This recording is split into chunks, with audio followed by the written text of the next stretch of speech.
Hello, everyone. Welcome to our first pool race of the Wolfdash 4. This is pool number 7. I can't name the runners off the top of my head, but we'll see them as I switch over, and then I will hand it off to Morgan and Jaquaid. Take from here. Hello, hello. Good evening, everyone. Good evening. We have 4 runners this evening. So we have Awabi, JD, Prince, and Madeline. And basically how the pools work is the top 2 runners will make the main bracket. The 3rd place runner goes to a last chance race that'll probably be in a week or so. And then the last place runner will get sent to the redemption bracket, which is basically just, it splits into more or less like a winners and losers side.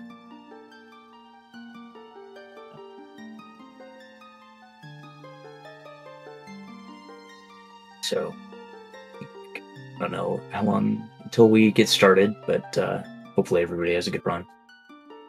Should be pretty soon. Looks like everyone's almost ready.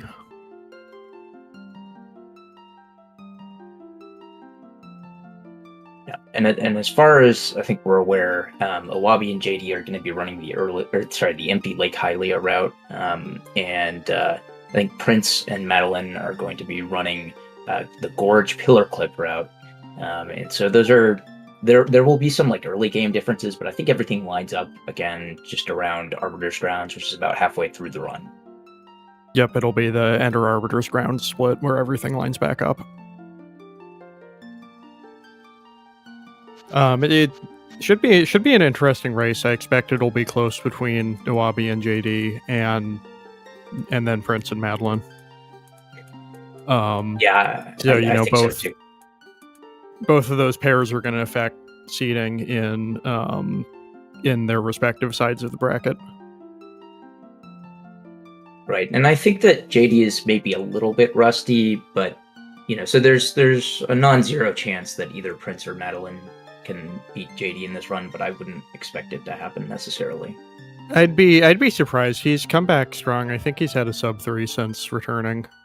I think that's right, and I know he had a race recently where he got like a 3:05. So yeah, if either Prince or Madeline beats JD in this one, it'll be an upset for sure.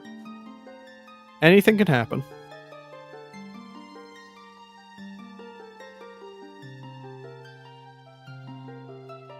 One more thing to note before we start, just briefly, is that you'll notice that Awabi is on French. There's something weird with the French route where we can basically, go into City and Sky and repair the cannon without actually spending rupees. So we'll hopefully get to see that. We should see it unless Awabi manages to accidentally collect 300 rupees over the course of the run, at which point it is faster to pay fire to fix the cannon. Yeah, I'd also like to note that Awabi's brightness is turned up like extremely high. Awabi's got the good capture card. Is that why? I noticed this yesterday, and I was wondering if it's just like to be able to see during the caves or something. It helps a lot with seeing in the caves, but kind of the brightness you get out depends on how you're digitizing the video coming out of the Wii. Yeah, I've got a bunch of different capture options, and some of them just you can't ever get shadow detail. It's really frustrating. Yep. Everybody is gonna do a trick called safety bit now, because it's a race. They're not just gonna go for a side hop. They're gonna try to buffer A and map at the same time. So hopefully everybody's gonna get it. There's a way that you can do it with the controller unplug to make it more consistent. Looks like everybody. Yep, I believe we just saw Madeline do the unplug buffer. Yeah, so it looks like nobody got D-padded, so nobody's going to lose a minute at the start.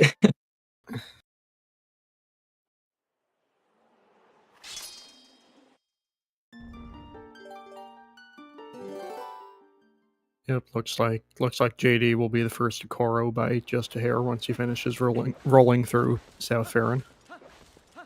Yeah. And for those less familiar with the run, what that trick does, it basically allows us to, save with the Link on the title screen, who already has the sword and the shield and hero's tunic and everything. and it'll place us like way further ahead in farm woods. It also has the nice side effect of allowing us to get iron boots from bow immediately, which is super nice.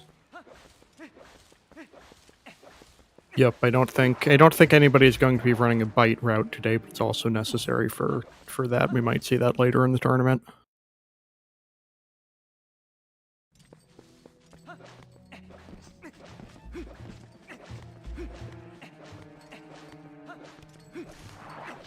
Of course, this whole first section is really dominated by just, human straight line movement, a lot of rolling. You'll see all of the runners trying to chain frame perfect rolls every 20 frames to maintain the highest possible speed. Made extremely difficult in this area by a high level of lag in North Farron, which of course changes how long 20 frames takes. But, hopefully we'll see some people rescue Tallow close to the 4-minute mark.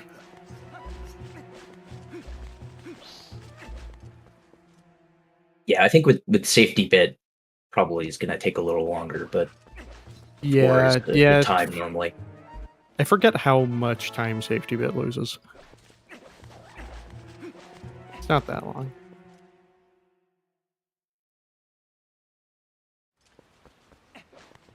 And you can see Iwabi also like kind of pointing his camera to the right there. I'm assuming that's to aid in lag reduction. Yep.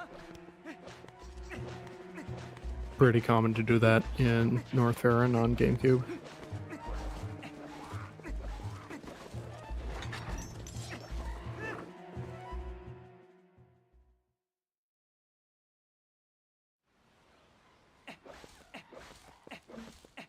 And nice jump attack into the cutscene by both runners. Just lets you move a little bit further forward. You'll see that done with a number of cutscenes throughout the run.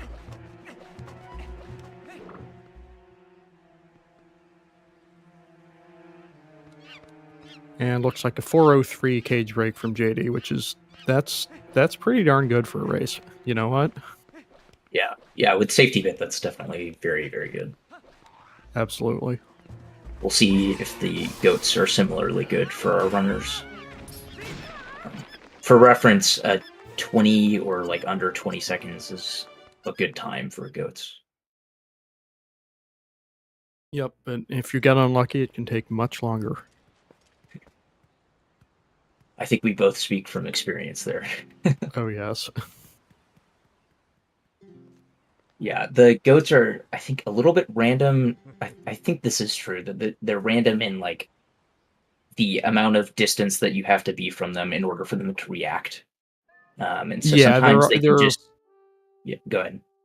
They always start in the same places, but their behavior changes a little between runs. So you'll have goats that, hear you from further away, run faster or slower, that kind of thing. Right. And so a large part of this section is just reacting to how your, pack of goats is playing. Oh, no, JD thought that guy. JD thought that guy went in. Both JD and Iwabi having a little bit of trouble. Bonking Epona on the 19th goat. 31 for Iwabi. A 43 for JD. 27 for Prince, and yeah, looks like Goats is 23. Nice. Goats is evening up the playfield a little. Yeah.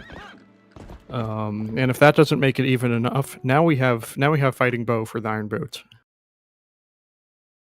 This upcoming section is almost completely RNG. We'll see each runner trying to wrestle the bow.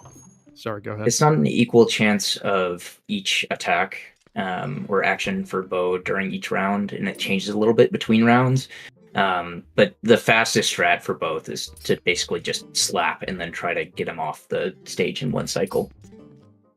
Yeah, and that getting him off the stage in one cycle is not it's not trivial. What we'll see runners trying to do is press the A button between 12 and 15 times a second to push him off in one cycle. And if you go too fast, it's a problem too, because then the game will start like dropping your A inputs essentially. Yep.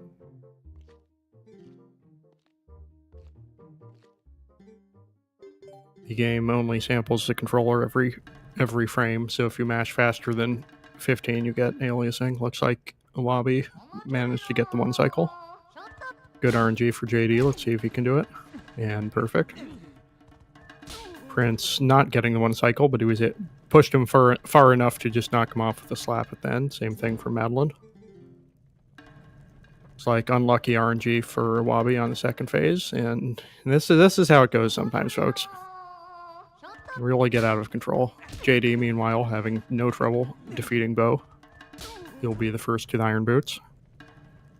Yeah, for reference with how unlucky Awabi is getting here, I think Bo has like a 50% chance to slap on the second phase. And like, yeah, that was a lot of dodges. It's pretty rough.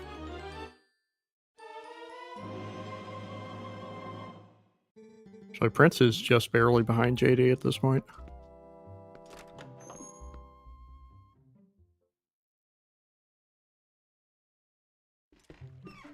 The runners are going to go ahead and save here to, prep for a trick called Bite later in about 20 or so minutes. Yep. This particular save location has some properties that will be useful later.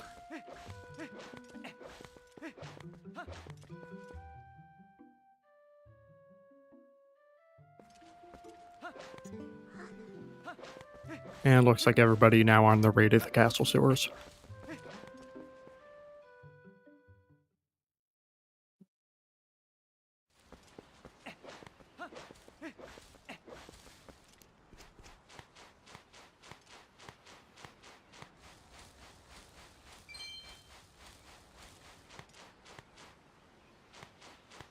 If I'm reading this right, everybody managed a sub-8 boots in a race, which that must be the first time that's happened in Twilight Princess speedrunning history. For a 4-person race, probably. Yeah.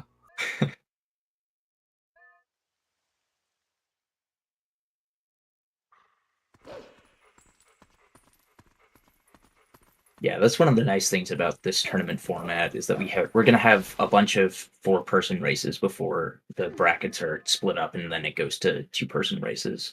So, but we'll see, more runners on some of these earlier streams, which is cool. And I believe everybody managed to get box break. Very nice. That saves how much time? Something like 3 frames. Yeah. But it's always I cool mean, to get I always like to get it because it makes the movement to the dig spot a lot easier after the cutscene. You don't have to, that three frames is if you break the box optimally afterwards, which doesn't always happen. Nice side hop from JD to get down from that ledge quickly. This is, of course, our introduction to Wolf Link and his movement and combat abilities. There are some subtle but notable changes between wolf and human movement, and one we hopefully won't see anybody get in trouble with is that for human, if you want to do a jump attack or a back hop or a side hop, you can input the direction and the A press on the same frame. But as wolf, you have to hold the direction on the control stick for 1 frame first. And it's very easy to forget that you can't input them at the same time and jump the wrong way when you don't want to, which can be disastrous for a couple tricks that are coming up.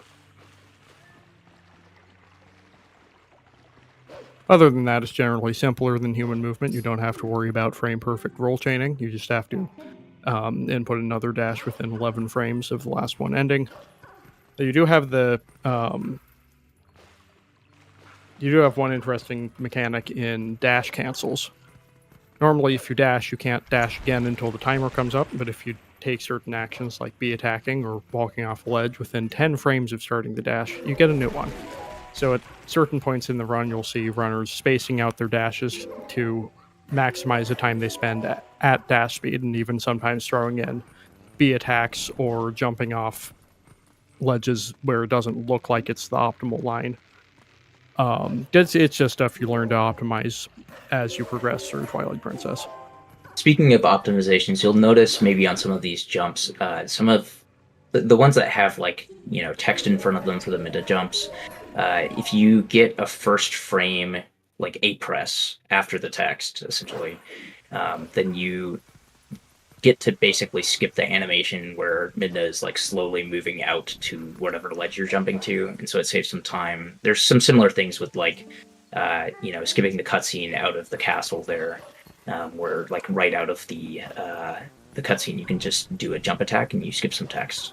And so there's a lot of them in here, and so ideally you get all of them, but it's kind of, since there's no input buffering for the GameCube version of the game, you kind of just hope that you time them right. Yeah, for the rooftops one framers, most GameCube runners just mash.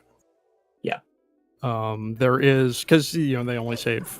Badamja went through and timed all of these, and I think they save they save a maximum of something like 1.5 seconds.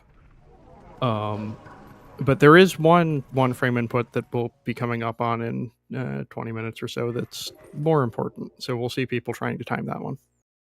Yeah, that one saves a little bit more than 1 second. Yeah. So we have a trick up here called Sword and Shield Skip. We're basically just going to use this Bulblin, who we have affectionately named Hugo, in order to do a long jump attack over a ground trigger and into an air trigger that allows us to go into the Twilight. So it can be kind of difficult, but hopefully all the runners will get it. There's some RNG, as you can see with Owabi, in where Hugo starts. So Owabi got like a really bad position for Hugo to start. But yeah. Yep. Normally at this point in the game, Midna wants us to collect the Orden Sword and Orden Shield from the village. But because we started from a back-in-time save, we actually can't do that. And must instead resort to the enemy long jump attack here. JD doing that And without perfect from senses, that's kind of crazy to me. Like, Yeah, normally most I think runners turn people... Right, because you can see better on the ground. Yep, there's a visual cue you're looking for. Right. Didn't stop him, though. Nope. Prince Like- didn't really get a far LJA there. Looks like Owabi is in. Yep. Yeah, this trick is notoriously difficult. The timing on the jump attack is fairly precise, and it actually changes depending on Hugo's exact position when he starts his attack. And unfortunately, Madeline getting that first frame jump attack that I mentioned earlier. Yeah, there will be some times in some positions where it's better to just like press A immediately for the second jump attack, and other times where you want to like slide for a little bit. You can kind of tell if you get used to it, but it's a bit difficult. Yeah, doing it at all is hard, and then learning all of the variations. You need to kind of do it fast off any position where Hugo decides to start his attack is, another level. Right. And unfortunately, if you fail it, Hugo only has enough health to take the one hit without dying, and so you can't actually just put him back into the position and try again, because he'll just die and you won't be able to get the LJA. So you have to jump off the bridge and try again, like luring him all the way back over, so it takes forever. Yep. Good second try from Prince, at least. Yeah, I think it tends to lose somewhere, a minute 10, minute 20 to fail, Yeah. which is, it's rough. See if Madeline can get it. There we go. go. Everyone's on their way into Farron. Yeah, the second try or better for everybody in a 4-person race is actually pretty okay, I think. Absolutely. It's not uncommon to see runners just have trouble with that spot and need 3, 4, 5 tries to get it. Yeah, even top Normally- runners, will fail it sometimes because they're trying to go fast. Absolutely. Because in theory, you could just sit around and wait until Hugo is in the perfect position, but it might take a really long time, so people don't normally do that. Yeah, that's what I end up doing in a race like this. Yeah, definitely. If you don't want to lose the time and it's a race setting, then I also take it a little bit more conservative in races.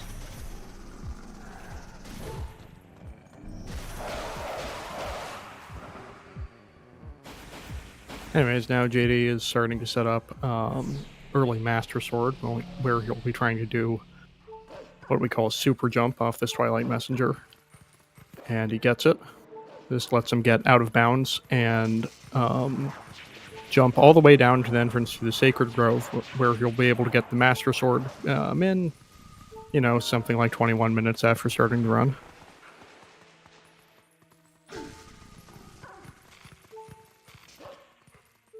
Wabi looks like he also got it first try.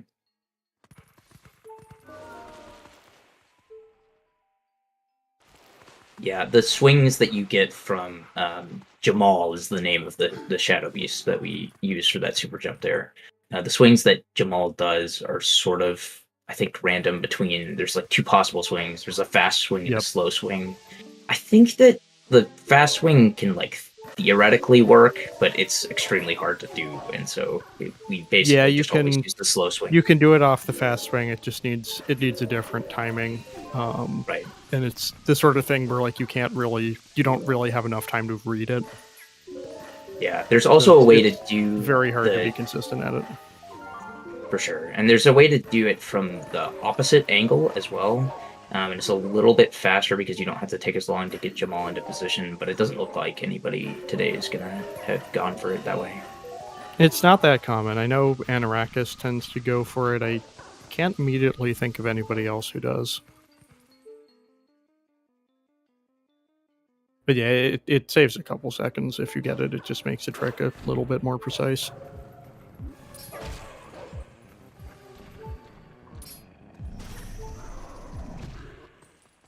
Oh no. Oh no. I think Prince didn't realize that he only had 1 heart. Yeah, that's unfortunate. That's a larger time loss. Yeah. Unfortunately, taking a game over in North Farron actually respawns you all the way back at the bottom end at South Farron. So Prince is gonna have to spend a couple minutes running back up to the spot to try again. Oh god, I forgot it spawned you all the way over there. There are hearts in this general area as well. So if you're low on hearts and you're worried about it, then you can always just grab some from the grass or the dig spots. Yep. But I think normally people on low health, if they get a fast swing, they just kill Jamal and then, go kill one of the other Shadow Beasts to try again. It's faster than running all the way back up from South Farron. Oh, for sure. But yeah, you do get that death warp. It's useful in a couple like niche situations. Low transforms uses it. Bite routes use it to set up a save location. But normally it's a nuisance.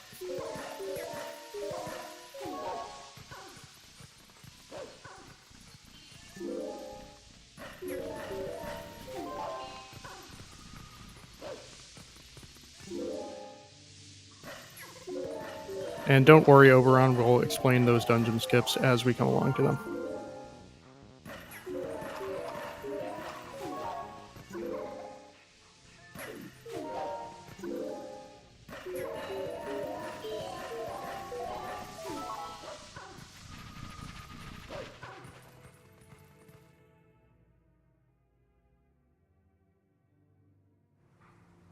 See if anybody fails the Master Sword puzzle. It can happen. Madeline seems to be having some trouble with EMS. Prince has gotten it, though. Yep. So pretty fast after getting all the way back there, which took forever. I had one of my early PBs. I failed EMS for like 4 minutes and then game it over and then came back and got it the first try after that. Sometimes you just need that like couple minutes to reset on the trick, Sword and Shield skip, this one's very feel based. It's easy to just get in a loop where you're making the same mistake on every attempt. Yeah. Does Iwabi not go for the 2-frame senses during these jumps in the puzzle? I haven't seen him do a single one. Yeah, looks like he doesn't. Yeah, every time Wolfling jumps in the puzzle, there's 2 frames where you can press X to make the screen flash. It doesn't do anything, but the Master Sword puzzle is really boring, so most runners go for it because it's something to do. Yeah, and so it's a badge of honor if you can say, on a certain number of runs, you've gotten like 12 out of 12 senses. Yeah. I'm pretty bad at it, but it's not something you practice. Yeah. Madeline probably needs to go a little bit further left on some of these jumps. Could be. Well, I mean, like, she needs to land further right, but she needs to go further left before the jump happens to make that work. Right? Lots of really neat collision you can get on those as well. No. And of course, through the whole process, it's very important to not kill all three of the messengers, because that will, finish the fight, and now you can't do the trick anymore. Yeah, that would get rid of Jamal. We don't want to get rid of Jamal. He's our friend. Then you would have to do, normal time Master Sword. Slow.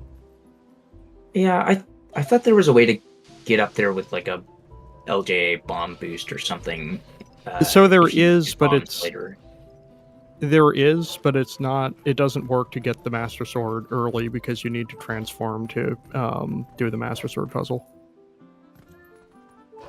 Oh well, so I think there's a way once you're in Grove. I guess the problem would be actually getting past the wall, and I guess you could do a Ruby slide, but it would take forever. Yeah, low percent used to do that. I want to say that there's a way once you're in Grove to like come out of the entrance that you would normally go through after Grove 2, and then kind of like LJ over the wall where the puzzle is to get over to the Master Sword. Yeah, I'm not certain. Also, I didn't see JP's Master Sword time. Sorry, Beast. Yeah, but sorry, Wabi Beast. had a 2152. I would guess that JD probably had like he doesn't split for it, unfortunately, but I would guess he probably had something like a 2130-ish. That would be my guess. I know he was a bit ahead of Iwabi going into Master Sword puzzle. Whatever it was pretty darn good. Yeah, certainly a 21 in a race setting is very good.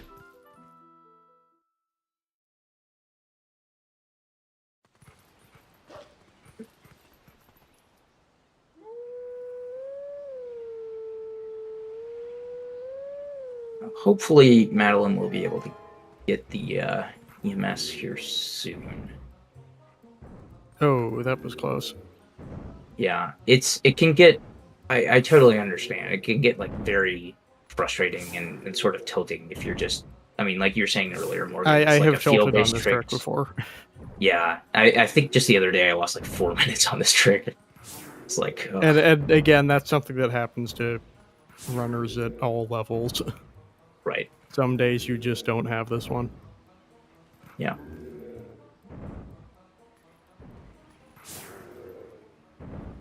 But it just goes to show it's not like a super easy trick. No. Like JD didn't have any trouble with the North Farron messengers. Sometimes they can get kind of stuck to the wall over there, and it's hard to spin the last two. And they're really nice to Iwabi. For sure. Yeah, it is faster to do that fight as human. I don't remember exactly how much time it saves. Also, Madeline got EMS, so that's good. Nice. There we go. Technically, it's faster. I think technically it's faster to stay Wolf and do EMS again, but nobody does that for double EMS reasons. Yeah. It's only faster if you get it the first time. Right. Yeah, I think some runners. I mean, I know I do. I stay not do EMS again, but I like turn into Wolf there because it makes the Shadow Beast fight a little bit easier. Yep. JD is doing Bite here using that file that I mentioned about 20 minutes ago from after getting the Iron Boots. That because of the specific properties of that save file, loading it in like this sort of bit state on the title screen as you're voiding out makes it so that you load in the King Boblin 1 cutscene, and we can use that to soft reset while skipping the cutscene to get some early boss flag, which has some very nice effects for this dungeon and also Lakebed later on. Yep, the kind of first result of that is that the game thinks we've saved the first, probably 30 or so monkeys in the Forest Temple. But there's a lot of monkeys in Forest Temple. There are only 4 monkeys that we need to save. I take your point, yeah, because the boss flag value probably is, in the 30s or something. I think last time I was looking at that, I usually got like 28 or so.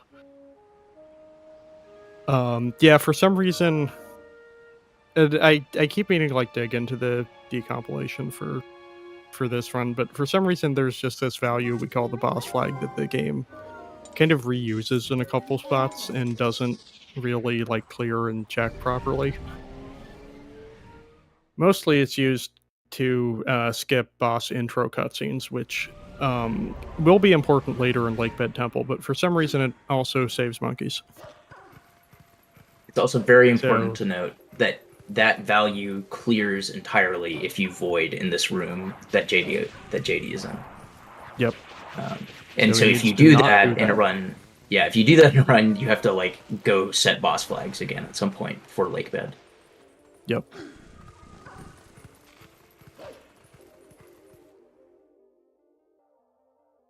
Yes, there are slight timing differences between versions or between languages.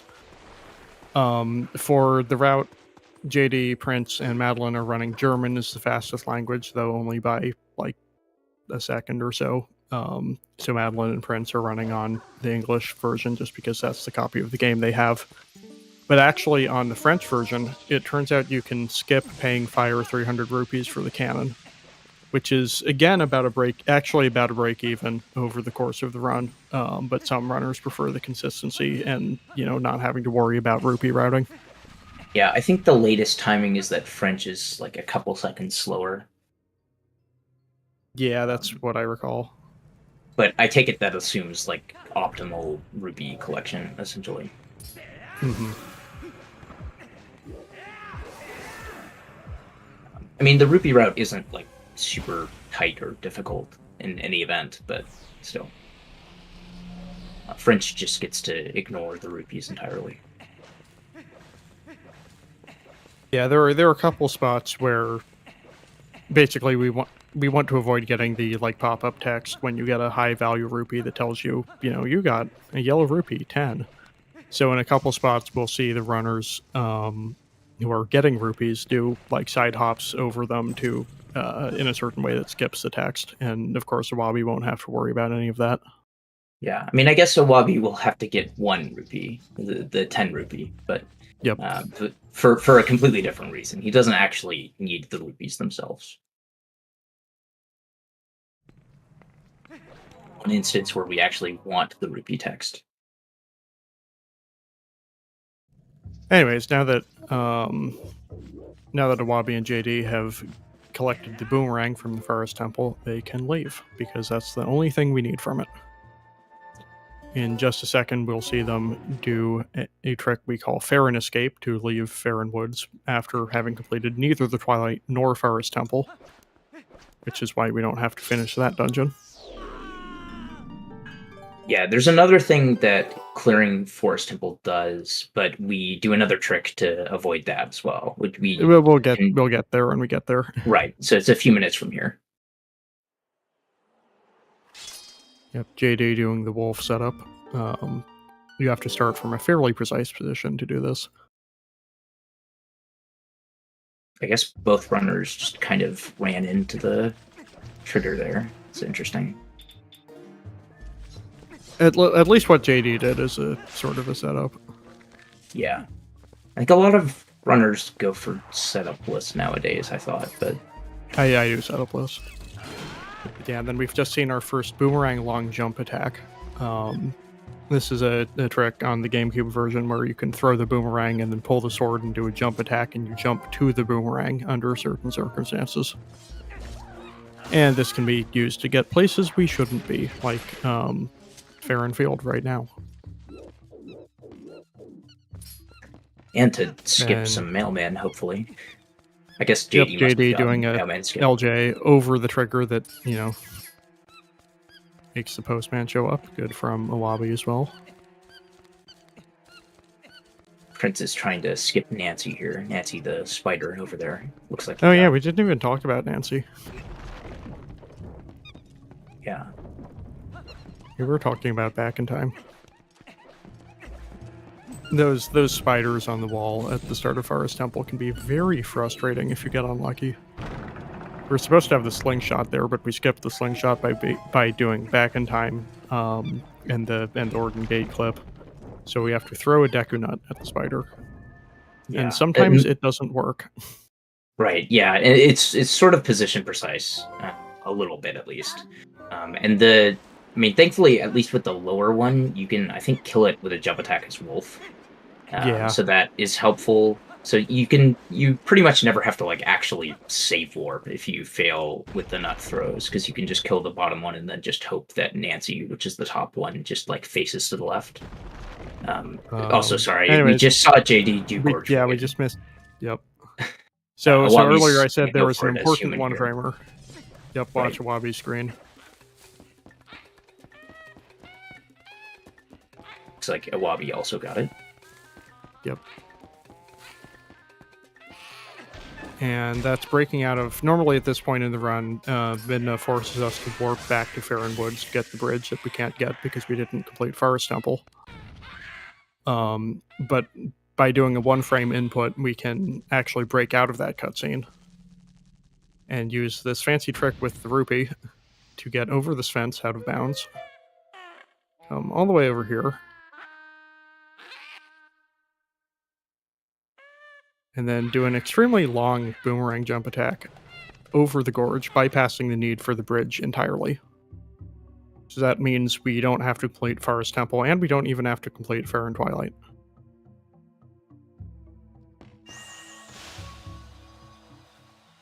If anybody misses that one frame for the jump attack, we'll see them get forced to warp back to Farron, and then they'll just have to come, do Farron escape again and come back to the gorge and do this whole routine again later.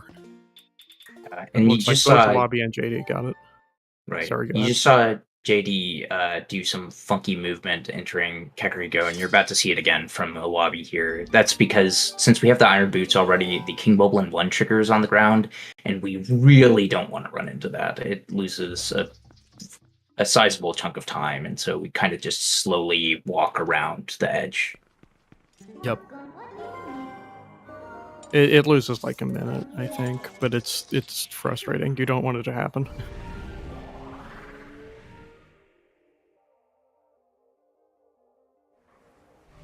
See what Madeline is irked by. Oh my god. No. The keys. I have never seen that that's before. Not fun. That can happen. If you go really fast, then the keys usually won't be in the position to knock you out of midair. But I don't go really fast on that trick, and I've never had that happen.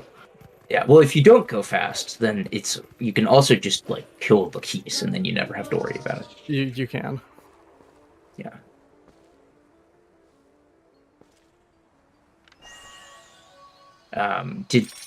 So is Prince just now heading out to do Gorge Void, or did he miss it? I believe so.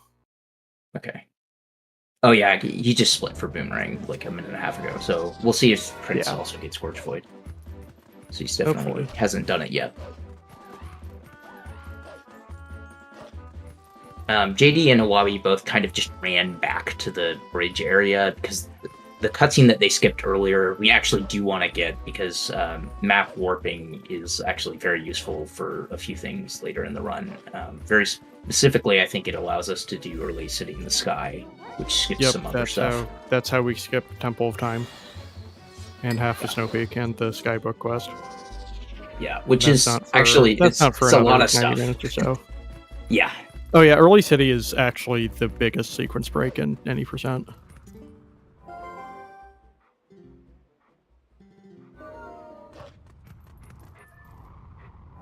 JD is going to go ahead and head over to kind of the west here to go into Lineru from, frankly, the wrong spot. You're not supposed to be able to do this. Yeah. This, by the way, is how we skip Goron Mines. Right. Um, And there's Normally, a you'd have to go all the way around Hyrule Field, but there's a locked gate in the way here, and this gate is actually the only thing stopping us from just going to Lanairu. right. And it doesn't do a very good job.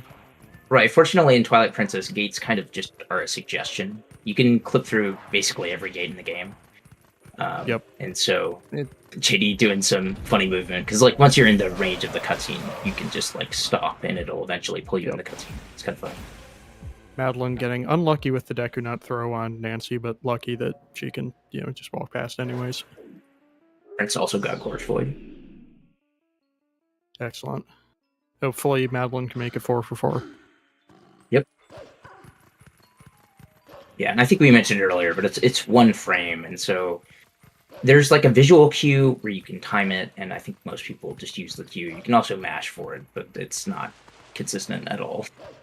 So yeah, I don't mash for it unless I just really feel like I don't have the timing. Well, unfortunately, the patch I've been using for GZ recently does not have a Gorge checker. So Prince, unfortunately, not getting an LJ on the fence there, and so he's gonna have to. Well, I guess he's gonna go for the backup ruby. He needs it to be a blue. Hey, got it. And so you can the boomerang aim for this trick is fairly precise. Yeah, the backup one is definitely. I don't know if that's gonna work. And that's also. Yeah, it's not a guaranteed blue rupee either. And if it's a green rupee, then you just can't do the trick because you won't get text from it.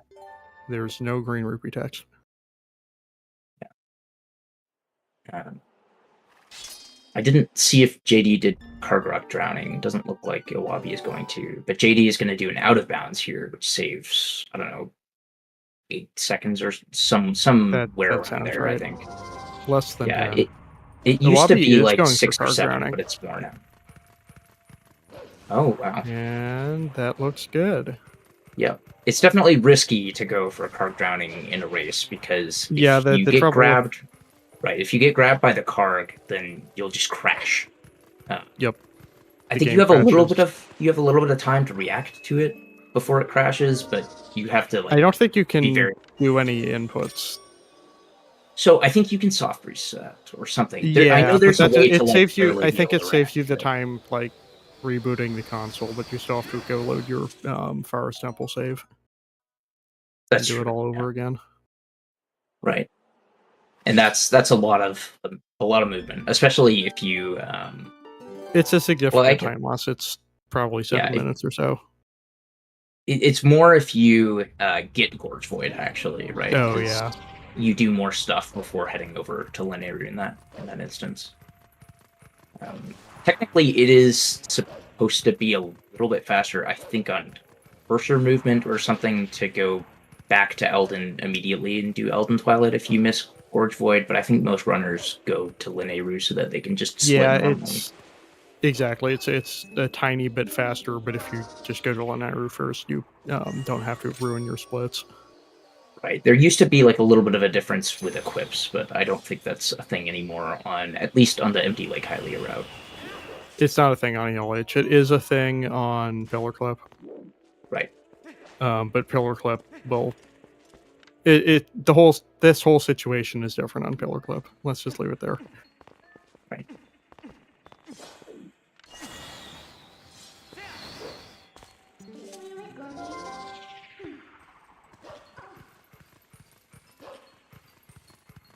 Good. Fair and escape for Madeline.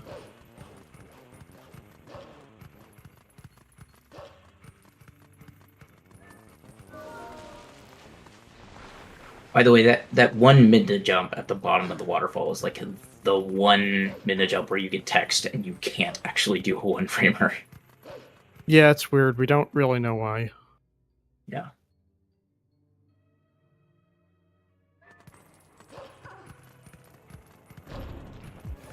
I guess a sort of fun fact, it is possible, I think, through mashing to, like, I want to say you can beat the first icicle, but then you, like, kind of slide off the ledge.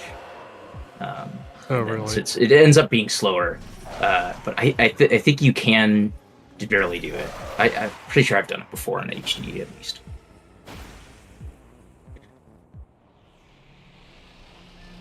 But yeah, you should definitely wait for the icicles. Definitely. We're gonna see some really cool movement from JD and Awabi here now that they're in the Elden Twilight segment. Or I guess Awabi will soon be in the Elden Twilight segment. This is probably the most fun Twilight out of the two that we actually do. It lasts like around 7 minutes ish, and it's got a lot of like really interesting movement. Yep, really intense wolf movement section. Right. We'll have much later in the run. We'll have kind of a similar section at double claw shots, which is a really intense human movement section. Yeah, it's not as definitely on GameCube it's very intense because you do the whole East Wing situation. And there's a bunch of rooms that require specific movement there. Yep. Is that different on HD? Yeah, well, we have gate unloading. Oh, right. I forgot about that. Yeah, it's a little bit of a shame because those rooms are actually sort of enjoyable to do and watch. Double but they're claw shots definitely is harder. at the top of most JC runners tier list. Right. We love that segment. Right. It's not as intense as probably Spinner is probably the most intense like human and wolf movement segment of the run, but JD is doing ELH Badanja. yeah, JD and Awabi are doing ELH. I think that Prince and Madeline are both doing Gorge Pillar Clip. Yep.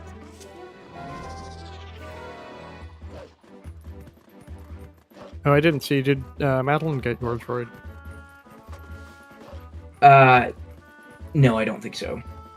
Because she's already Rats. back in Farland. So I guess we went 3 or 4. Right. Hey, pretty good.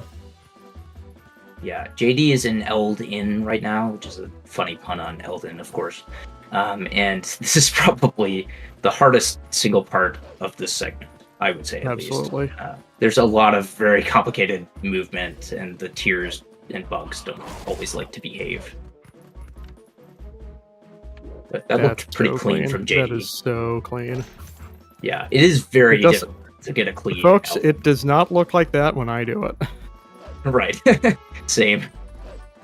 I just hope that I am not losing more than 10 seconds on movement or something. Should expect similar from Awabi here. Yeah. But Awabi will not be grabbing the ruby because Awabi is on French.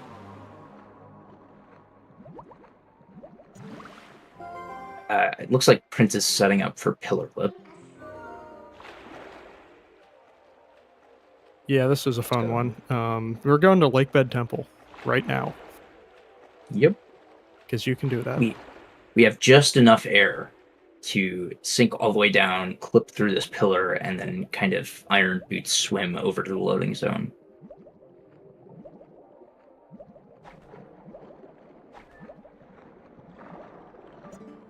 I had to learn this trick for the 100% race a few months ago, and it sucks.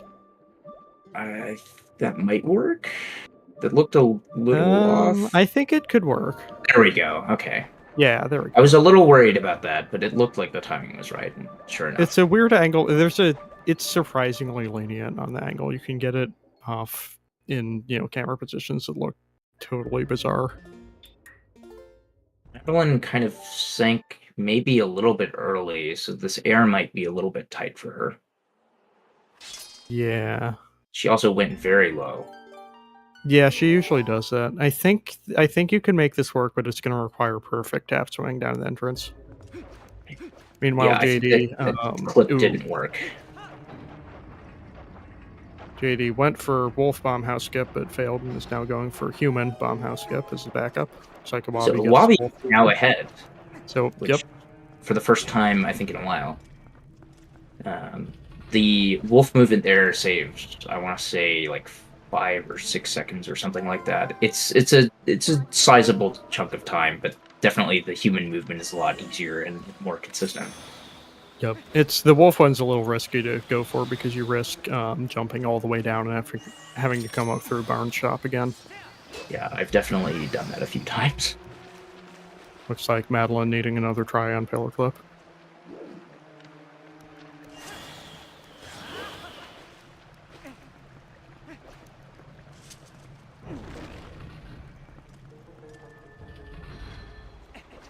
And JD, unfortunately, getting the blue rupee text there, which takes a few seconds, which is why we try not to do that, but sometimes it's really hard to avoid it if you get a blue from those pots in the back. Yeah, I haven't done pillar clip in a while, but I think Madeline was going maybe a little bit too far under the pillar. Although it Yeah, looks like this is going to work. Sure. Yeah, this should work. This should work. Yeah. I always just did it a little bit differently, but she has enough air, and so she got in there. So if it works, it works. There are a couple different variations with how people do setup lists. Some people do that really low sync there. Yeah, I'm glad to see both runners who are actually doing pillar clip are out doing setup lists, because I swear setup list is just easier than doing the setup. I don't think anybody does the setup these days. I think that's pretty dead and gone by this point. Good. Because yeah, it's terrible. It's Right. like just as hard as setup lists, and it's slower.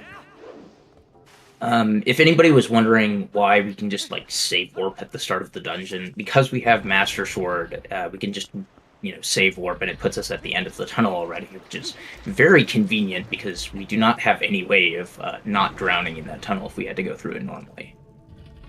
Yep. Which is, I think, why No Save and Quit ends up having to get Zora armor. That's correct. Yeah. Technically, No Save and Quit could also do it with water bombs. Very early routes did that, but it's actually slower than getting the Zora armor. Right.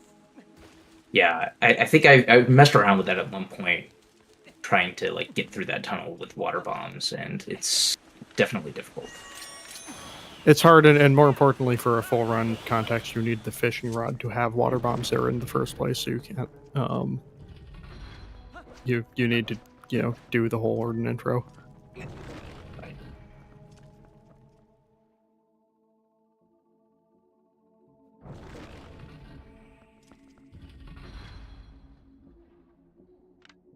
Holy cow, that's a fast Elden Twilight from a Wabi. 6 minutes 55 on the segment timer. Easy. Yeah, anything sub 7, I think is really good. Although, probably people's best are like really getting up there nowadays. Yeah, and I'm gonna say I'm not Prince sure what community best is, but I could go find out. I was going to say that Prince was... I think he was trying to show off a relatively new strat for doing Deku Toad, although you kind of messed up the timing. And the way that we normally used to do it was just like I think it's like 5 sets of 2 slashes with the Master Sword is enough to one cycle the Toad. But there's a way that's, I think, maybe just a little bit slower. Yeah, it's a couple frames slower. It's the same combo you do on Beast Cannon, but oh, I didn't think about that. That is. It's easier. It's in theory easier than chaining 10 slashes, but it's not free. Yeah, you can still mess it up. The timing should be more lenient for sure. Yeah. See, will JD get gamer side hop? No. There's another one of those 1-frame inputs right after that cutscene of warping into Zora's domain here. JD getting stuck on the wall. That's unfortunate. That particular side hop feel. I don't know if it is more difficult than the other ones, but it feels like it's more difficult 1 frame. Yeah, so it should be the same, but I swear it's a little harder. It just feels harder. It's a little harder because it's a side hop, so you have to be holding left and stick right with your other hand.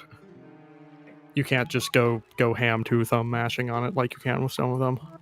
So Madeline just showed off the correct like new slash combo for Deku Toad 1 cycle, so that was very nice. Yep, that's good. That'll let her save a little bit of time over Prince there.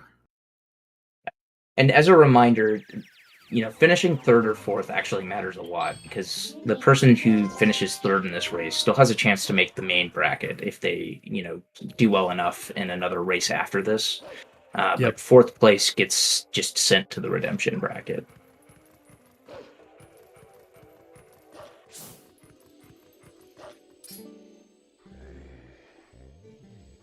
Bobby and JD are still neck and neck at this point. Yeah. They've been within a minute of each other this whole time, I'm pretty sure. That's crazy. Yeah, they're both playing pretty darn well.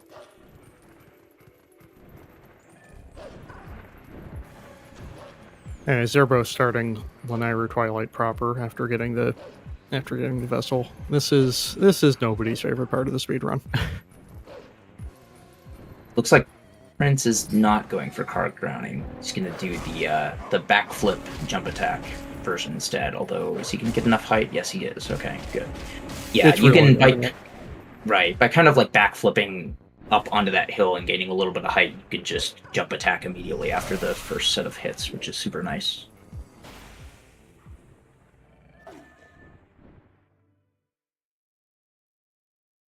Yeah, Madeline is actually pretty close to equalizing here. I think she's probably only a minute or so behind. So, well, I mean, it looks like that, but if we were, right, I think Madeline missed Gorge Void, I forgot Prince got Gorge Void. Prince has already done That's Ruby not Roll, true. so Madeline is still a few minutes behind, but I think she is catching up a little bit. She had a faster claw shot segment for sure. Yeah. No, I forgot we're not in a place where the routes are in sync. Yeah, they'll be back in sync after they get to Elden Vessel. Then you just Prince saw both voiding Wabi out. and Jade. Yeah, I didn't see what happened with Prince. I'm assuming he just tried to go for the out of bounds and just didn't get it. Yeah, there are a couple different ways that trick can go wrong. JD failing waterfall side hop, that's unfortunate. Yeah, There's that saves a few seconds. And if you fall all the way down, you're losing, like, I don't know, like 15, 20 seconds to having to Yeah, save. it saves having to it's jump a all the lot. way up to get the bug that Wabi just killed. But the backup, if you fall all the way down, is to just go ahead and save warp and then drop into this corner that JD just dropped into. Yep. That side It hop looks- is a 3-frame window. So It looks like neither Prince nor Madeline are doing the out of bounds now on the flight, which is interesting. if you're not confident with it, it only saves 8 seconds. Yeah, I mean, I guess there's, better things to spend your time on in practice for sure.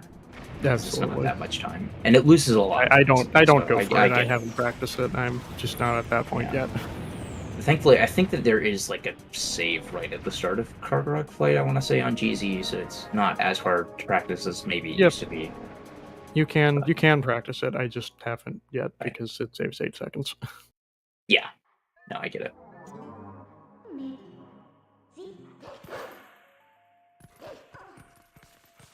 Anyways, Isa is sick of roughing it in the boonies.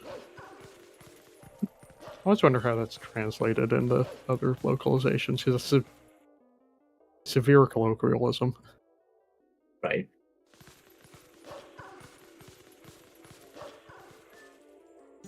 This is the things you have to think about to keep yourself entertained while you're doing Lanayru Twilight.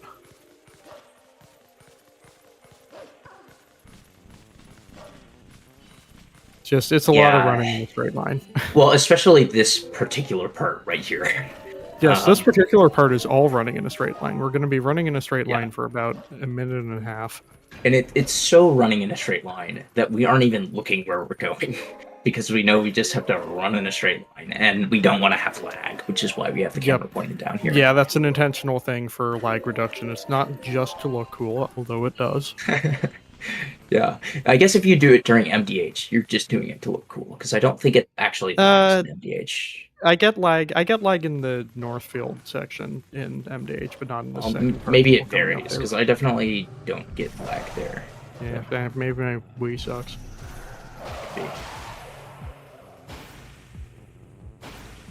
Which It that's doesn't another matter. fun You thing. take There's slight variation between Wii's as well among runners, and so we can always kind of just pretend that our loads are bad and complain about other people's Wii's just being faster or something. I keep waiting for this to turn into some kind of big drama, and I'm surprised that it doesn't. Well, there's nothing that we can do to control it, so.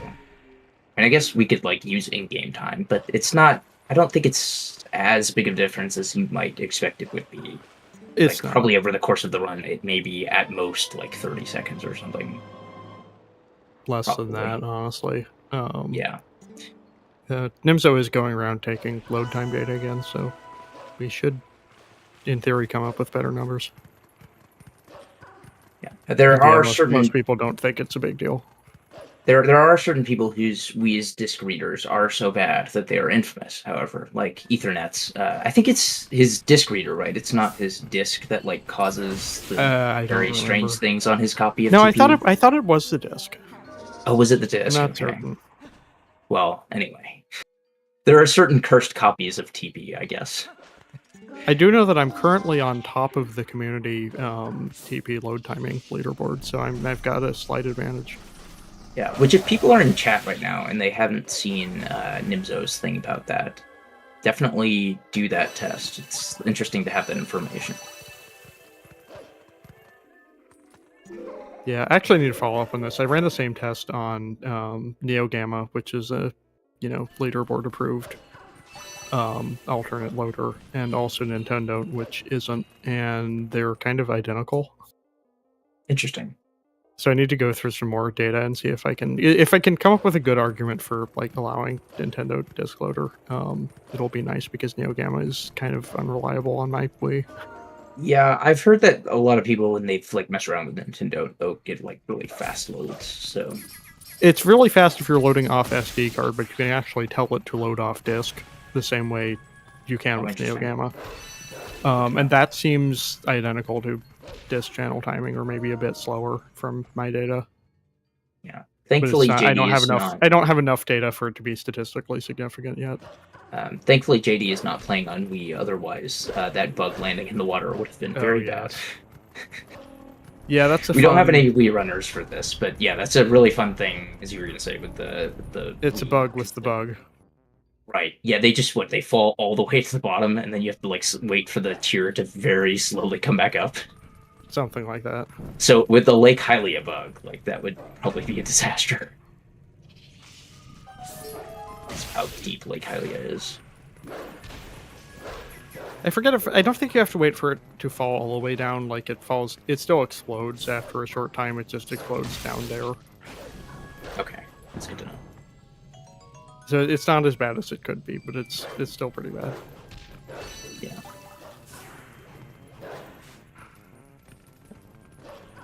Wabi having getting juked by that second to last. Yeah, that one's annoying.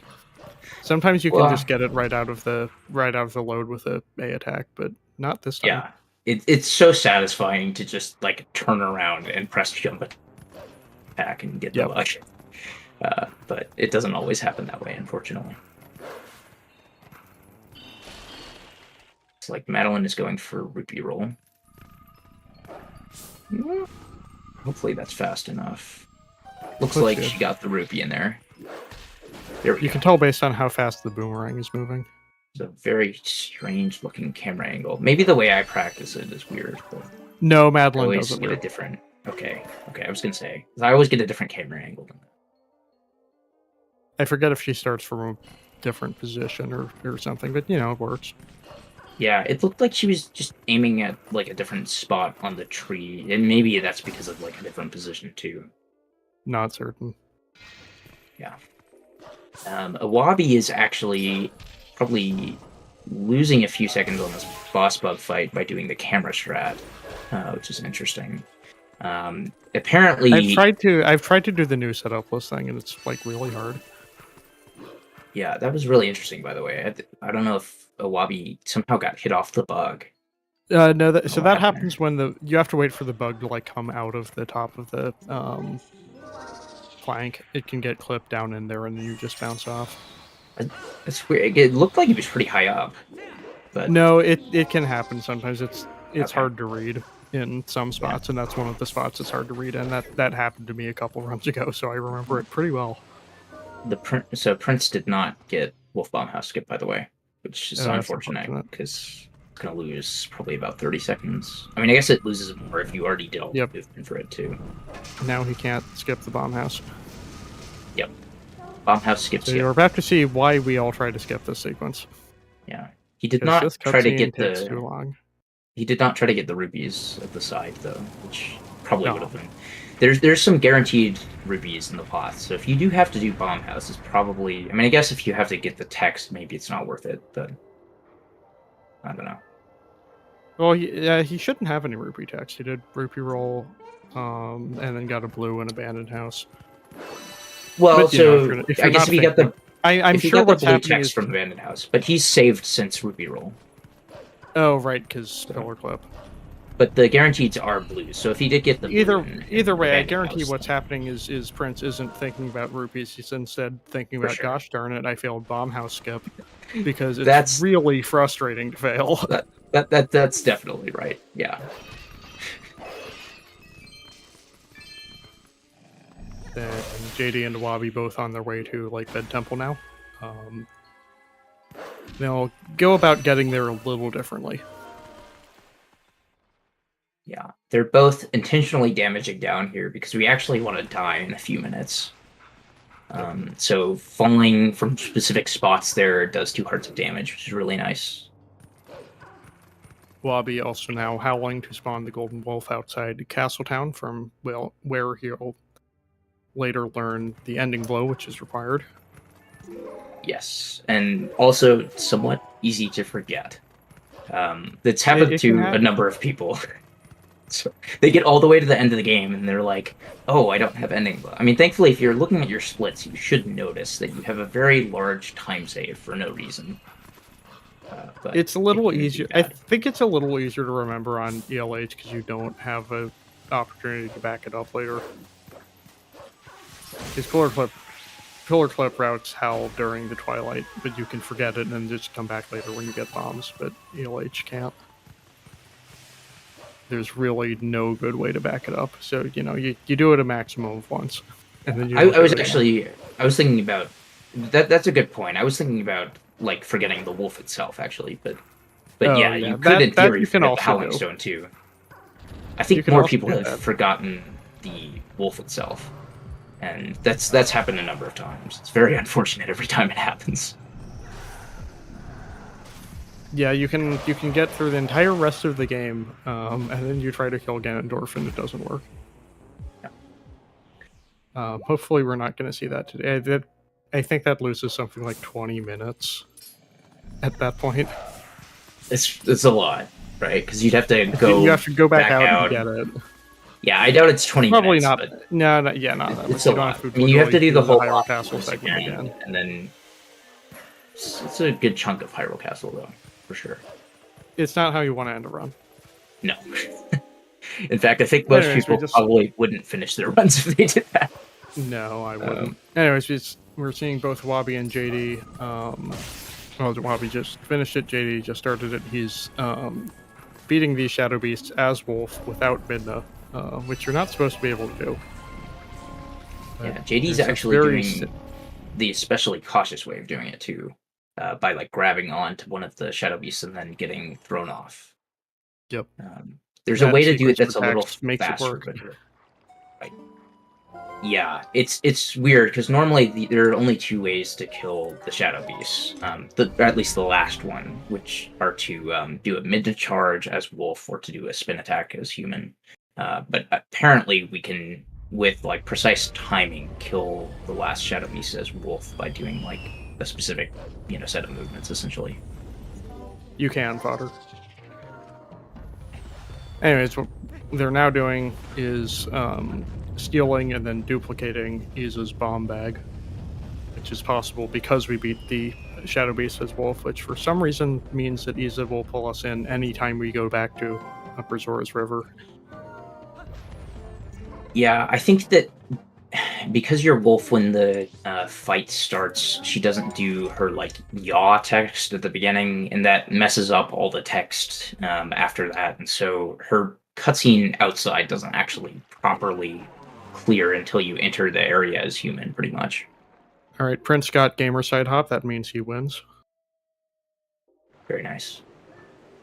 Wabi is doing an out of bounds here in the Plum minigame and game overing so that we can do a trick called Empty Lake Hylia. As you're going to see in a minute here, he's going to reload into Lake Hylia and there will be no water. That was the trick. Right. Because now exactly. Lake Hylia is empty. Yeah, if you Basically, don't... you're not supposed to be able to game over there. And the game gets confused and applies the Zora's River minigame state to Lake Hylia. And it Yeah. so happens that in that state, there is no water. Right. JD having a Which little is bit of good, trouble because with now it. we can go to Lake Bed Temple, which is not easy. The Wabi entrance to is Lake Bed being... is... It's difficult. You have to do a specific setup and then hope that your angle is right and everything. Wabi is doing it actually pretty fast, but he was being very careful with the ESS side hop and backflip at the start there to try to make sure that his position was correct. Hopefully he can get this. And then, let's see, legit. Very nice. Yeah, it's a 3-frame window on dropping the bomb if your position is correct. So, Yep. Yeah, that setup's pretty precise. I'll note, by the way, just on the ELH stuff, if you don't have 1 heart when going into the minigame, you can still do the ELH. You just have to like void out a couple extra times at the start of the minigame. It'll do the same thing. Yep, it's just faster to get the damage down by jumping down in Zora's domain. Right. I just mentioned it because like sometimes in the Isa fight, you can like in the cutscene grab a heart accidentally. And so it's nice to know.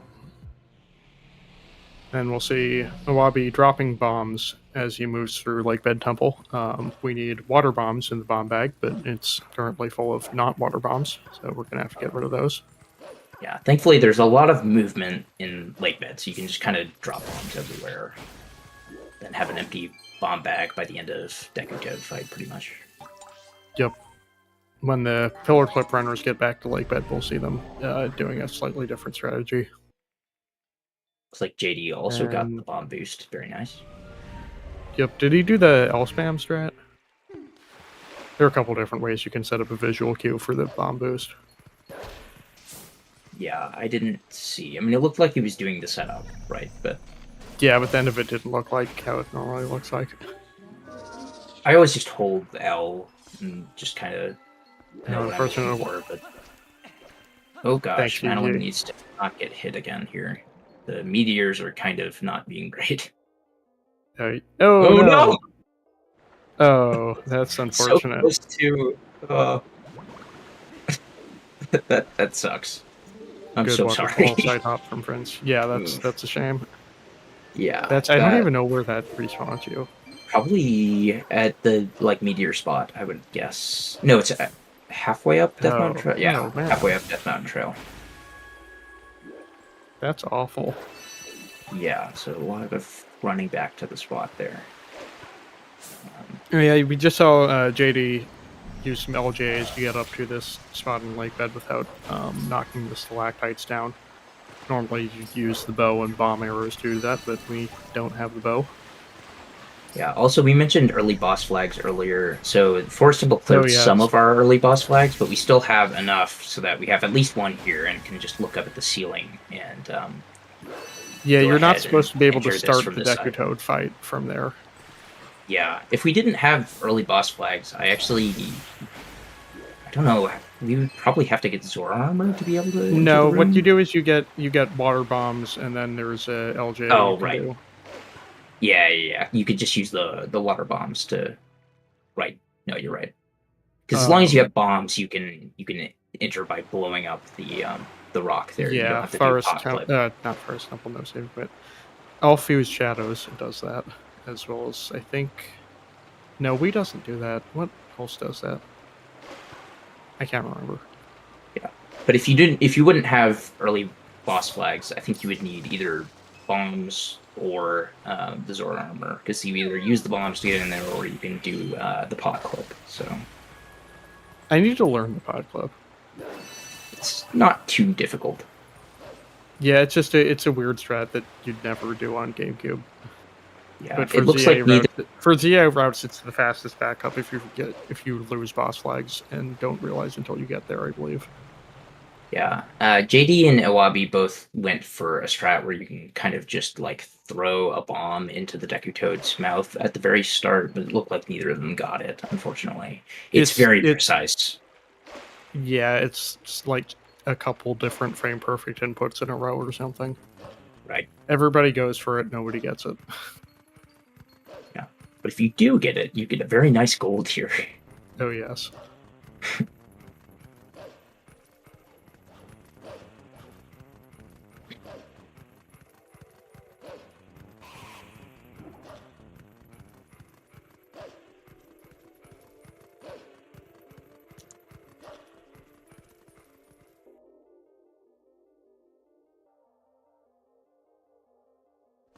So yeah, I think Madeline's probably just like an update on where the winners are. I think Madeline's probably about 5 minutes behind Prince, and JD Oh, yeah, I is guess they're synced up now.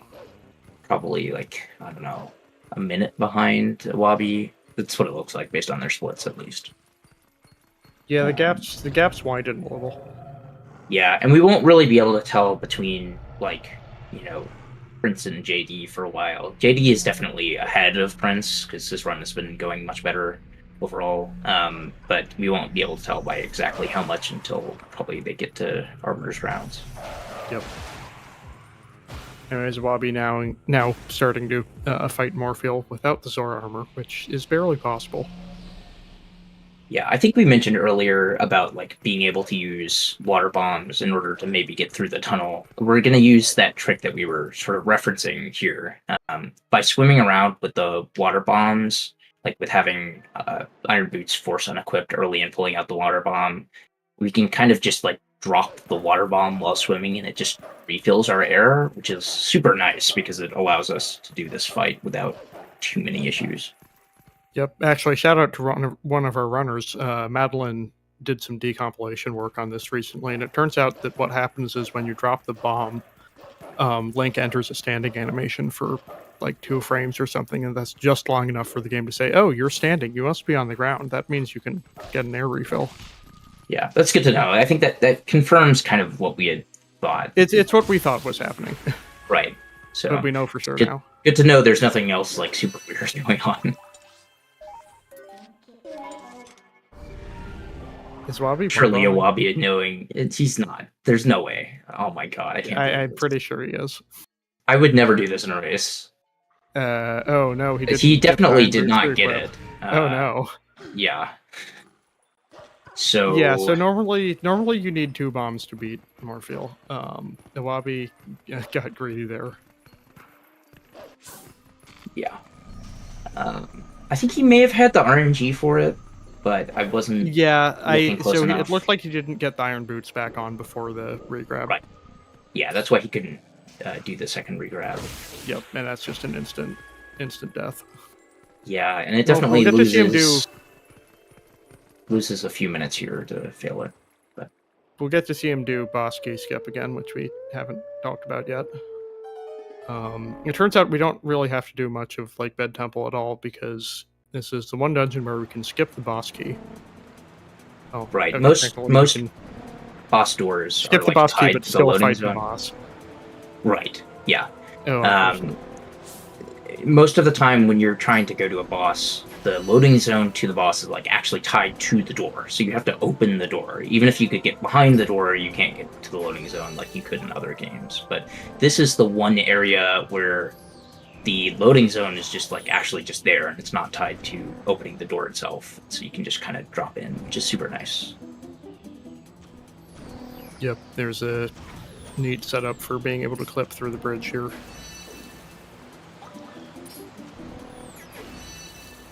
Wabi is having a little trouble with.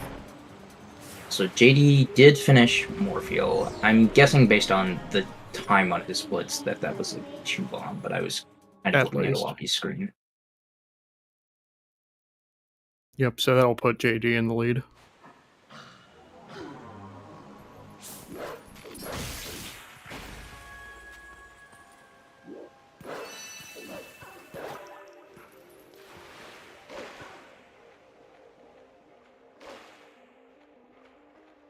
Probably by about 3 minutes. Yeah, I would think so.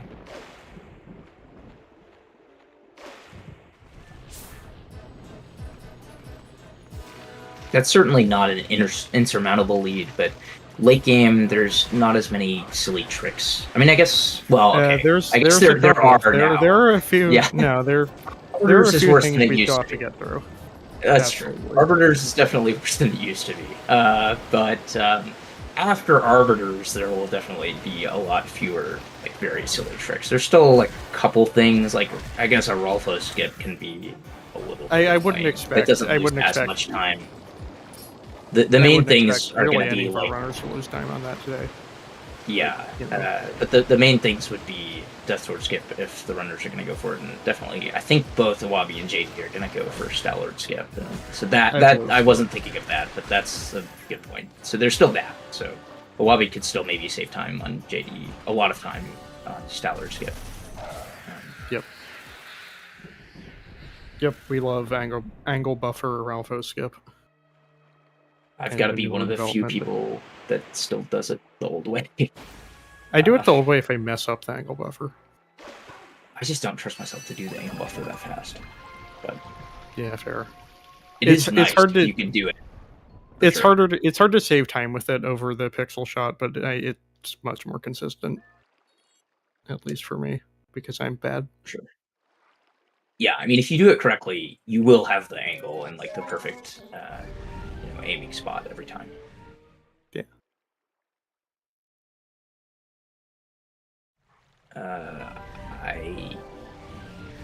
Yeah, so it looks like Awabi did just a normal 2-bomb the second time around and got it.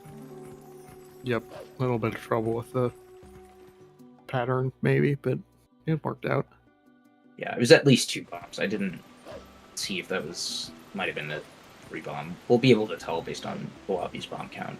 But So then here's another big route difference. Prince is now going to Snow Peak Ruins. Never mind, Prince is going to Iza because I forgot that this comes first. Once Prince is done getting bombs, he'll be going to Snow Peak Ruins.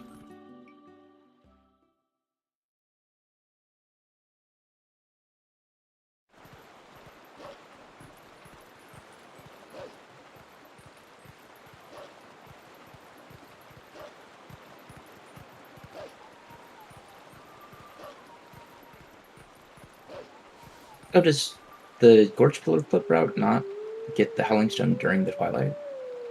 It's been a while since I ran. Apparently not. Interesting. Oh no, I guess with bomb duping, it's still faster to get it here. Yeah.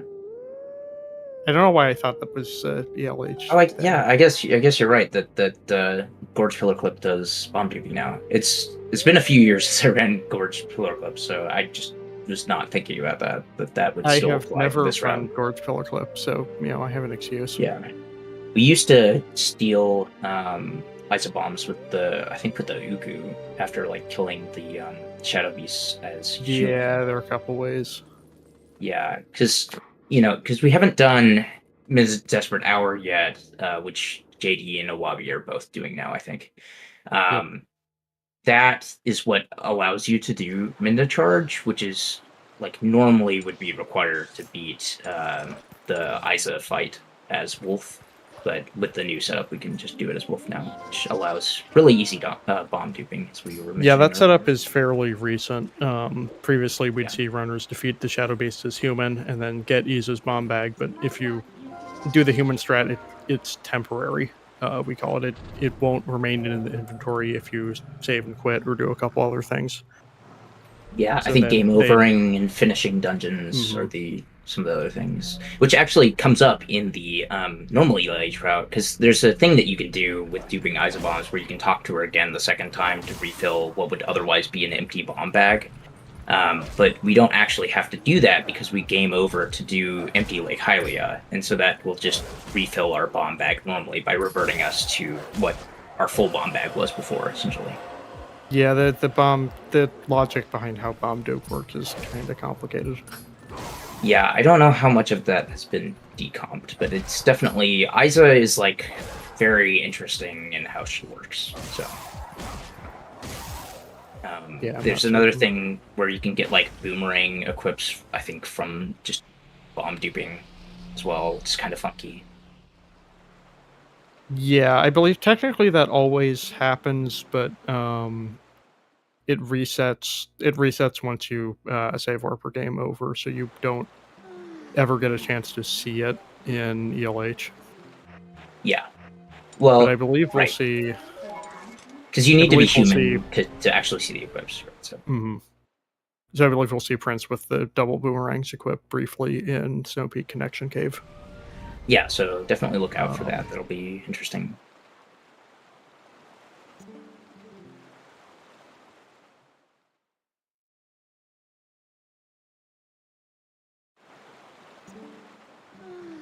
But yeah, now the way that Isa works, and so with the lint bomb bag stuff, what she'll basically do is whenever you steal the bombs from her, she'll remember like what your equips were, and then like what I think your arrow and bomb count and bomb type were. And when you save or game over or beat a dungeon like Arbiters, I want to say that's a thing. I think it's any dungeon. Yeah, any dungeon. That it'll revert basically to those equips and bomb count and whatnot. JD no clipping through the bridge. Very unfortunate. JD just got bridged. Yeah, that's a thing that can happen here. That's a very unfortunate time for that to happen. Yeah. Thankfully, if you fail that and respawn and do the moving correctly, you can just go for the early cycle immediately again. But JD apparently shook his head, I think. I think that's what he was doing. I think there. it's I think it's reasonable to be careful after something like that. But okay, but is that what he was doing? He kind of like moved Wolflink to the side, and I think he was like visibly shaking his head. Sure. It's like he was communicating to us.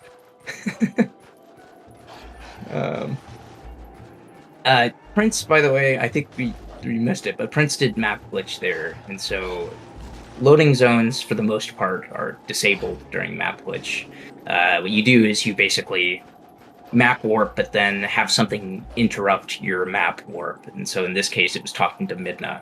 And so that gives you the state of like kind of being in a warp, so that loading zones are disabled, but doesn't actually warp you. And so you can kind of just run through what would normally be some void triggers here in Snow Peak and go up the mountain. But he will have to howl at the Howling Stone, which is one of the few loading zones that isn't disabled, so that he can get rid of map glitch to go into Snow Peak Cave. Definitely going into Snow Peak Cave immediately without doing that is not good. It doesn't save as much time. Yeah, that would just be a soft block. Yeah, and you can't save there either, because it'll be in like a cutscene animation, so you can't even pull up the save screen, which is not fun. I've definitely done that before. It's a very fun way to lose a run. I don't know if we've mentioned why we're going to Snow Peak. Just as like a little bit of background, to get the Palace of Twilight, you only technically need to have the last mirror shard from City in the Sky. We also end up having to beat Arbiter's Grounds to be able to get up to the area that we need to use the mirror chamber in order to like enter Palace of Twilight. But we will also be going to Snow Peak because, unfortunately, there is one required, or I guess two technically, required uses of ball and chain in the entire game during the Zant fight in the Blizzetta phase, where you have to throw the ball and chain at Zant's foot. There's no other way to do damage to Zant in that phase, and so we have to like take a 10-minute detour or something here to go down and get the ball and chain. Yep.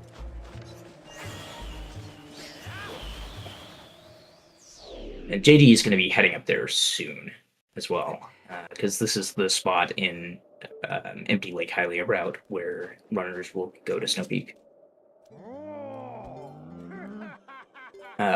Prince going on a spiritual journey, definitely wasting a little bit of time there, but getting some funny text. It's faster to say no to that text prompt, but it's kind of a meme. So Prince likes his soup. Yeah.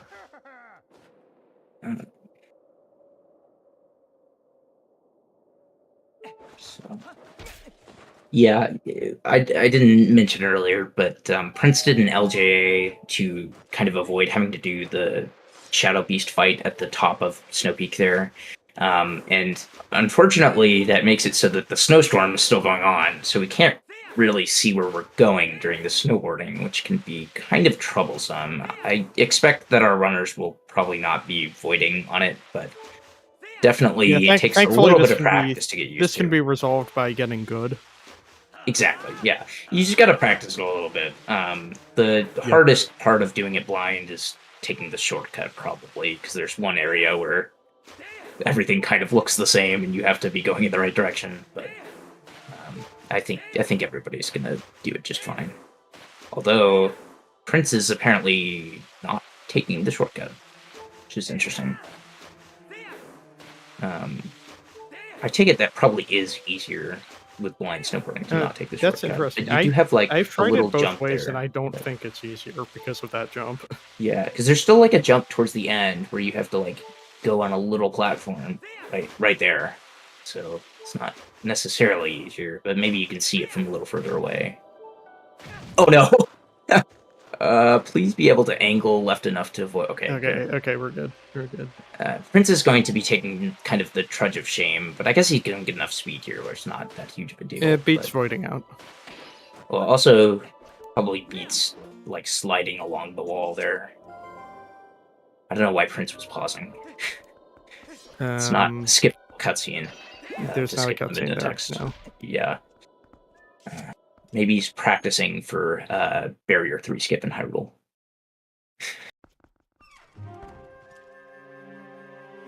Looks like Madeline got the Isa as wolf thing to finally work. Good. So she will be duping bomb bags now. Prince, unfortunately, jumping back into the void there, which is not what he wanted to do. I don't actually know if the LJA just works from the... Yeah, he's going to line it up in a different spot. It definitely works from entering the doorway, but I think it would be a little bit weird doing it from the void spot. Interestingly, I guess Prince is also not going to do ladder freezer. Yeah, Prince does ice clip. Yeah, it's I don't approve of this behavior.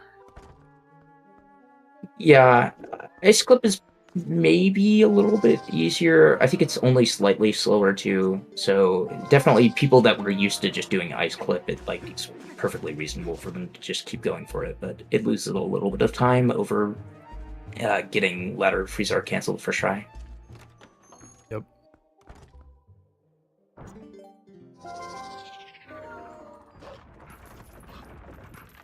And ladder freezer cancel, which I assume we'll see from everyone else, it's a frame perfect trick, which is why people don't like it, but it also takes like 2 seconds to retry. So,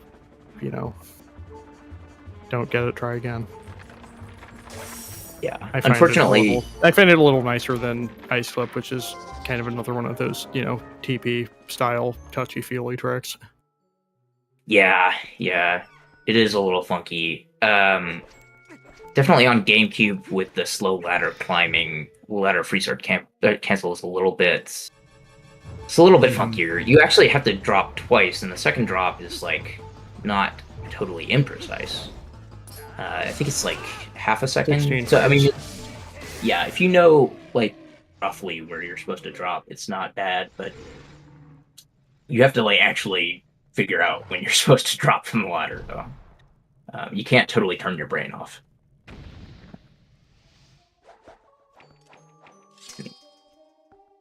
See, JD, nice, you got the text up there. Very nice.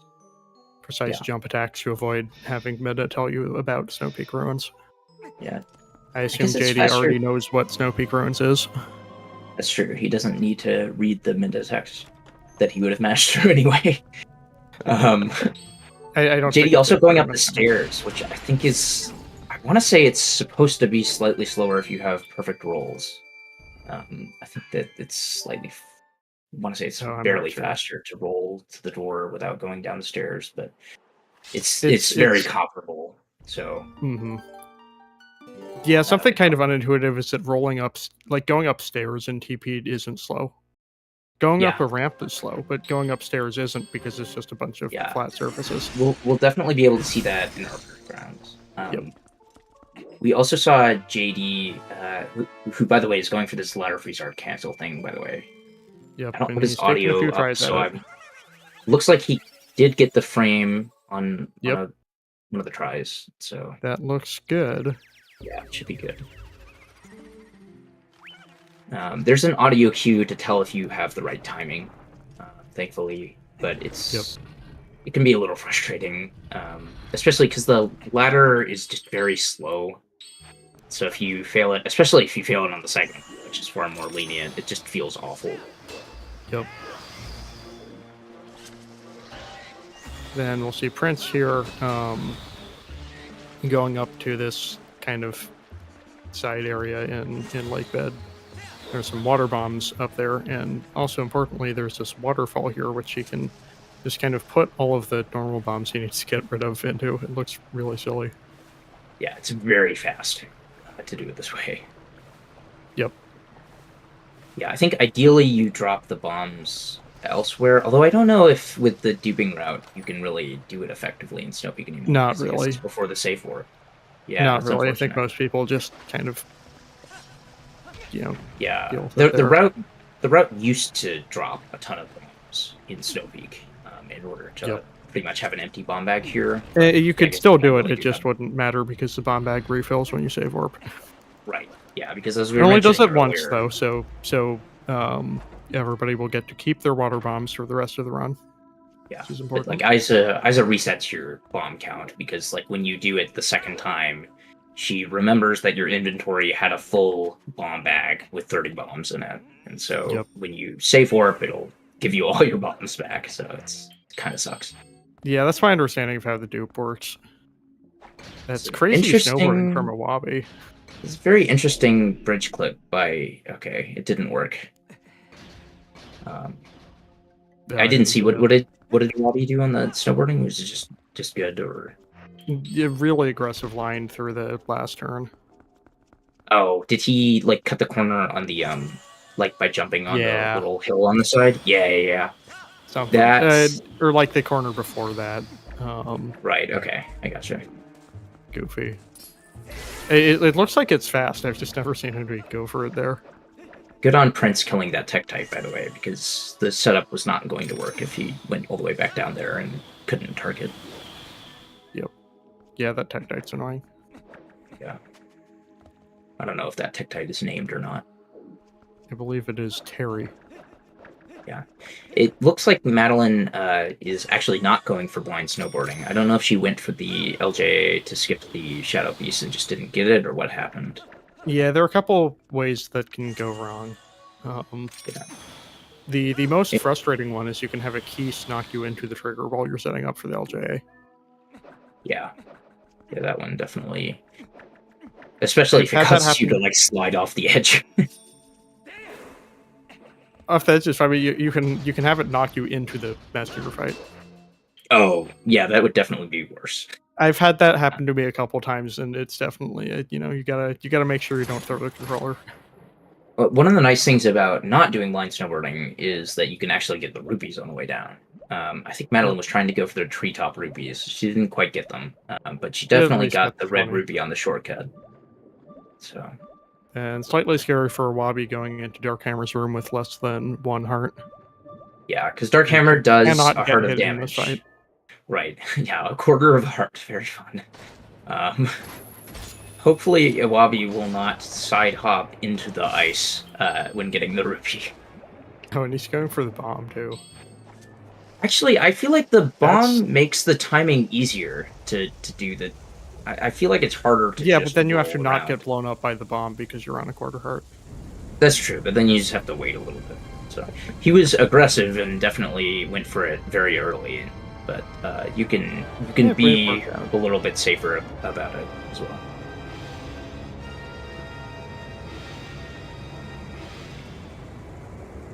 Okay, I'm actually going to monitor Prince's bomb count this time to see how many bombs this Moorfield takes. I haven't seen JD's or Awabi's bomb counts to know how many bombs they had on their successful attempt.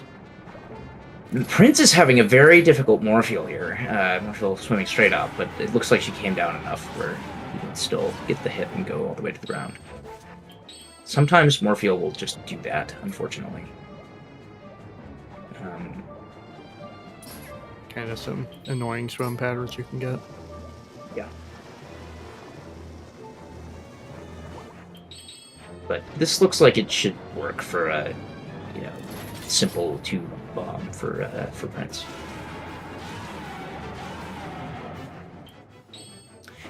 Which I'm sure he will appreciate after. Oh, never mind. Okay, hopefully he can get back to the ground in time. Yeah. He's still kind of close to the ground. I think that he'll make it. Yeah, he's fine. That's You just gotta make sure to do the coaster. There we go. Yeah. So yeah, one thing, the tricky part about the Morpheal fight is it's unforgiving. If you do any of these equips wrong, you're just dead. Yeah. The other thing is if you if you have like barely enough air to make it to the ground and pull out a bomb, you can't actually get air in time, because if you let go of the bomb early enough, you just rocket Link and then it'll shoot you up to the top of the room. And then you slower than just drowning. Right. Because you'll still drown. Yeah. I think technically you might be able to make it to one of the pillars. I don't remember if anybody's actually ever done it, but it would be very difficult. Something that's theoretically possible. Yeah. It requires I've never personally still be seen standing, which is not always the case when your Morpheal is going badly. Yeah. JD having a very nice clip through the fence as Wolf there. Sometimes the 4 Bulblin archers will be over near there, and Wolflink will try to look at them, which makes it very difficult to do that clip. You don't have to worry about that if you do it as human, but it is faster to clip through as Wolf. He's also going to do another map glitch here, and so we're going to see some funny stuff with how he does Bulblin Camp. Should be interesting. Yep, he's going to climb up this wall here. I want to say that these side hops to get into this corner are notorious, because I feel like they're kind of inconsistent. Sometimes you'll just like side hop over the corner. Looks like you have to like ESS or flick them. Yeah, unfortunately, you don't necessarily have a ton of time to get like ESS super carefully. But yep. Now we can jump under the map to where King Bulblin is. Yeah, there's an air trigger here for both parts of that cutscene. And so you can just kind of jump under and do that. It's very nice. One thing to note, if you get hit by King Bulblin, he does 3 hearts of damage. And if you game over with map glitch active, you can't actually reload. And so you would have to actually go back to your previous save, which I guess in ELA Shroud is less punishing because it's at it's still Snow Peak, but it's still several minutes. Yeah, I mean, it would be, if you were going for like PB attempt, it would certainly be a run killer. Yeah, absolutely. But in a race, it would be, you could still more reasonably finish the race.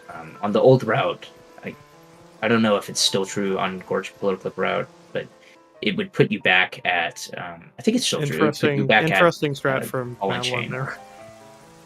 Not really sure what that was. I don't know.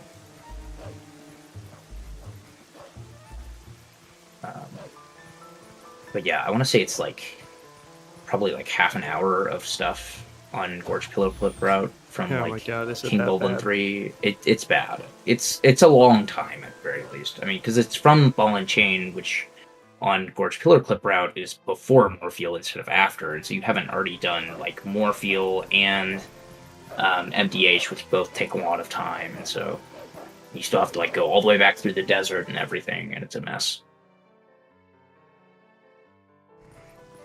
Anyways, JD first into Arbiter's Grounds at 1 hour 40 minutes. That's where kind of all of these runs will become properly comparable. Yeah, so Wabi is definitely still a few minutes behind. Yep, that could definitely change before we're through Arbiter's Grounds, though. There's a lot that can go wrong here. Yeah, and there still is some time that can be lost after Arbiter's Grounds, but it's a little bit more consistent, I think, after you get past Arbiter's Grounds, for sure. Yeah. I think it's safe to say this is currently the hardest dungeon in any percent. Oh, look at this. Look at what Awabi's doing. That's a very interesting way of doing open camp. The LJA there. I take it that's probably slower than optimally lining up the jump attack, but Yeah, I'm not certain. Anyways, on JD's screen, you'll see the infamous Poe gate come down in a few seconds. Like most of the gates in Twilight Princess, we can skip this one. It just takes about 10 hours, so you won't be seeing it today. yeah, I think we mentioned Ruby sliding before, where you kind of just the animation just like rounds funnily or something, and you move a little bit backwards, and so you can move kind of into walls. I think is how it works essentially. And so at a certain point, after enough time, you will be far enough in the wall that you can just roll through the wall. And for the Poe gate, it's 9 hours and 40 minutes. Yeah, it takes a long time. It's a pretty thick wall. So. If you're especially patient, you can see that in a low percent or low transform speedrun. I would not advise watching a whole slide unless you literally like watching paint dry. Anyways, good Poe 1 skip from JD there. Little pop up on a pillar there to skip. Yeah, it was about it was half of the first half of Arbiter's Grounds. So I saw that he had to equip the lantern again, so I assumed that he must have failed it once and had to claw shot back up. Yeah, I'm not sure. Or he just did the equips where you keep the claw shot. It loses like half an equip, but it makes it easier if you do fail the trick and need to claw shot out. Oh, that's I fair. Usually equip like that because I don't always get it the first time. But how would that work though? Because then could you still do the LJA? Yeah, you have to equip lantern. You equip claw lantern at the start, and then you equip boomerang over lantern for Poe 1 skip instead of claw. And then you re-equip ball and chain lantern after doing the trick. I gotcha. Interesting. Yeah, it was a little weird though, because I'm not sure that he planned to do it, because he didn't initially equip both the ball and chain and the lantern. Yeah, this can also happen if you mess up your AG equips, which is easy to do because there's a lot of equipping. Yeah. I had them like written down and stuck on a post-it on my monitor, and then I spilled my coffee on the post-it, and I need to rewrite. Oh no. It's okay. Hopefully you just have it memorized by now. I do not. Oh no. That's why I need to put it back. Yeah. The one thing to note is that the route pages on ZSR for the GameCube version of the game, I believe, do mention like what the optimal equips are and like when you're supposed to equip things. Yep, they do. Which is nice to reference if you're a new runner, so that you're not just like wasting a bunch of time on equips. Yeah, if you're considering learning the speedrun for yourself, the ZeldaSpeedRuns.com documentation for Twilight Princess is extensive. It's elite. Truly. I mean, the route pages are like actually amazing. I don't know if you've seen like what the 100% routes look like. It's great. I've done an entire 100% run just reading it off the page there. Yeah. Madeline finally threw Morpheal, apparently 6 bombs. That is not fun. Prince avoiding looks like he's bridged. Gets the bridge. Apparently, there's something you can do there where if you just miss the cycle, I guess you can call Midna and get the bridge to come back out immediately again, because it's a wind cycle thing. I don't know if that actually saves time or not, but I've seen people do it. I don't go for the fast cycle, so I need to start doing that Midna call. Yeah, I'm interested if anybody knows if that like saves time. I'm pretty sure it probably saves a little bit, but I just hadn't seen that until recently. It was very interesting. There's JD making quick work of that basement redead with the ball and chain. And getting the Ruby text, unfortunately. Yeah, it's a little slow to skip both of them. Yeah, he may have not been trying to skip it at all, because skipping the one with the second redead and Poe 3 room is like actually pretty difficult. So probably just figured even skipping that one is annoying because sometimes you target the bubble that's down there. Yeah, but usually the side op is more manageable. Good Poe 2 room there. It doesn't look like much, but there's a lot of stuff that can go wrong in that room. Yeah. You kind of just mini-charge, then deal with the bubbles, and then kind of just run away from the bubbles and jump attack the Poe, pretty much.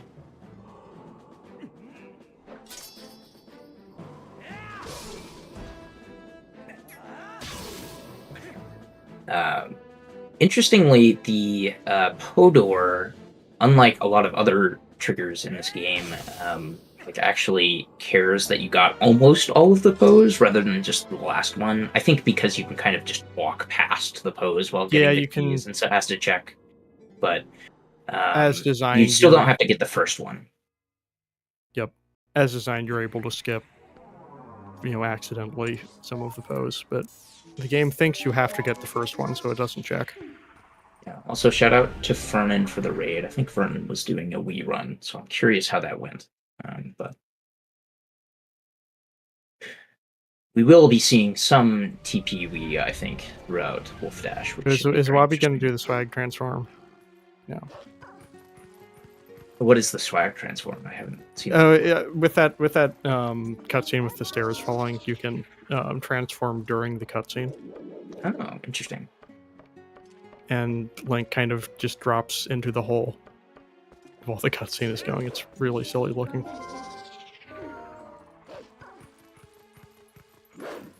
JD choosing to get the Redead with some A attacks first. It's interesting. But you usually see is people going for getting a charge attack that hits the Redead twice. Yeah. There, but it can be kind of inconsistent. Congrats on the PB, Fernan. Job, Fernan.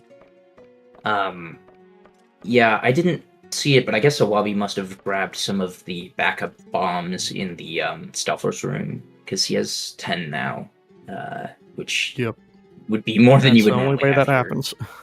Yeah. Thankfully, on the ELA Trout, at the very least, and maybe just with bomb duping generally now, the bomb chests aren't messed up anymore, and so you can actually get water bombs from chests that would normally be. I believe that's just a bomb duping thing. Yeah. Okay. Because I know I messed with that. There was a long time where it just would be really weird with lint bag on the GameCube version of the game, but it was always fine on HD. I was never really sure what caused the bombs to not become water bombs when they should normally, but. Anyway, there are other water bomb backup bombs that are actually water bombs. So even if you completely ran out of bombs, you would still be able to get Summon City, right? So if you ran out of water bombs, you could do everything from here until Zant essentially without water bombs and just grab the ones in the city. Then JD doing a little clip to get the Arbiter's Grounds boss key early and skips most of the second half of the dungeon. We can skip lots of dungeon in Twilight Princess. It feels like we have to do. Here. Oh yeah. Very cool. Well, didn't get it perfectly, but it's still pretty nice. Get to see some break slides. So, he's only doing half of it. Okay. I approve of this personally. The break slide for the second half of the human movement is very difficult. It's silly. The first half of human movement is a lot more manageable. You can buffer it, but then it's not really that fast. Yeah. That was very interesting. It's, I guess, a faster way to kill the Stealthos there to drop the first bomb earlier. Oh yeah, that's pretty rather than normal. on the way back. I have never actually seen that, so it's new to me. I'm taking notes. Huge PB incoming from Jaquaid. Oh god, yeah, I gotta save 1 second doing the bombs that way. Anyways, JD is about to be doing Death Sword skip. This is a similar super jump to what we saw with early Master Sword near the beginning of the run, although it's a bit more precise. Yeah, the positioning can be a little bit annoying to get sometimes, and then I think you have to let go of B within a few frame window. Also doing the slightly faster movement on the first phase where you do the B attacks, but that can soft lock, so I'm curious how many runners are going to do it. There are lots of cool problems you can have in the Death Sword fight. Yeah. Looks like he's doing the backup for Death Sword. Yep, he got Death Sword stuck there. Death Sword is not the best programmed mini-boss in this game. didn't quite get Looks the like a bad backup to work. position for. I think he was a little too far up. Yeah, the frame. I say like tight, so. I do this trick, and I know what I'm talking about. Yeah. It didn't look like it was exactly where I see people set up for it usually. That position looks good. There though. we go. There we Yep. go.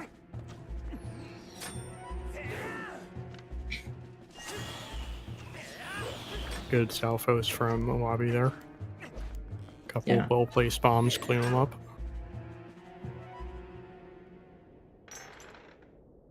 It's like 1138 spinner from JD if I'm reading correctly, which is not bad.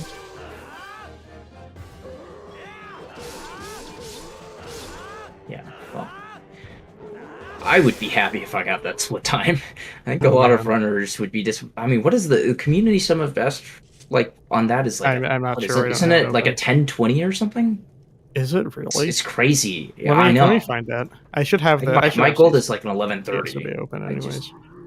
Anyway, Cordy did the mid to call strat on that bridge there, which I was mentioning earlier. It's very interesting. It's loading. That's what the community sum of best is.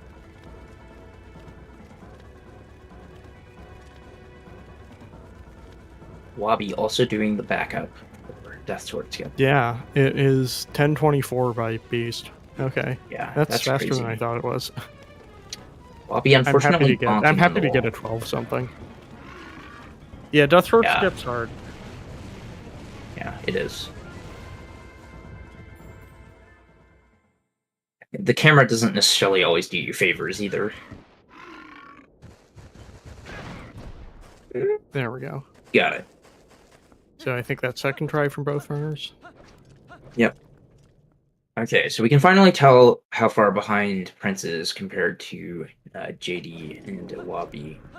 So Prince got in there 13 minutes behind JD. Yeah. And I guess Wabi just got spinner, and so he's about a minute and a half, couple minutes behind JD. I had him 2 minutes behind at NRAG. Yeah, he caught up a little bit on spinner segment, it looks like. Yeah, makes sense.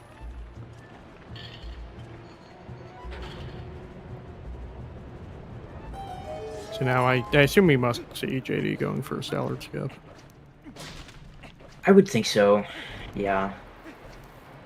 And I think it's a 355 on his segment there, which you don't get any other way. Well, yeah, that's true. You usually get 5 something if you.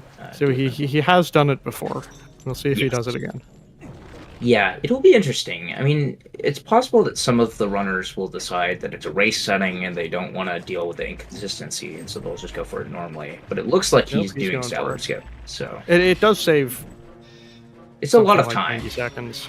Yeah, and so I mean, in this race, if you're JD and you really want to like make sure you have a good shot at getting first place in the race, then it definitely makes sense to go for this because I mean, Awabi is already less than. Actually, I expect at this point, from what I've heard talking to people, I think we can expect all of the main bracket runners to attempt Stallard skip. Well, not if I make main bracket, but I'm not doing this trick. But I may not make main bracket, so we'll see. Good CAD there. Yeah. Yeah, we can definitely use a tough trick. It takes a long time to learn. We can use claw shot actor displacement to pull that style troop into the corner, do a frame perfect claw shot L slide to clip into the wall here. I think what boomeranging Stellar's head there gets you maybe a little bit more time to line everything up. Interrupts his attack. Okay. Because he would be able to hit you with the flames from there, I guess. Exactly. Gotcha. And now lining up for a bomb boost and a claw shot within a 3-frame window. No, it's early, so he's gonna have to do it again. Yep.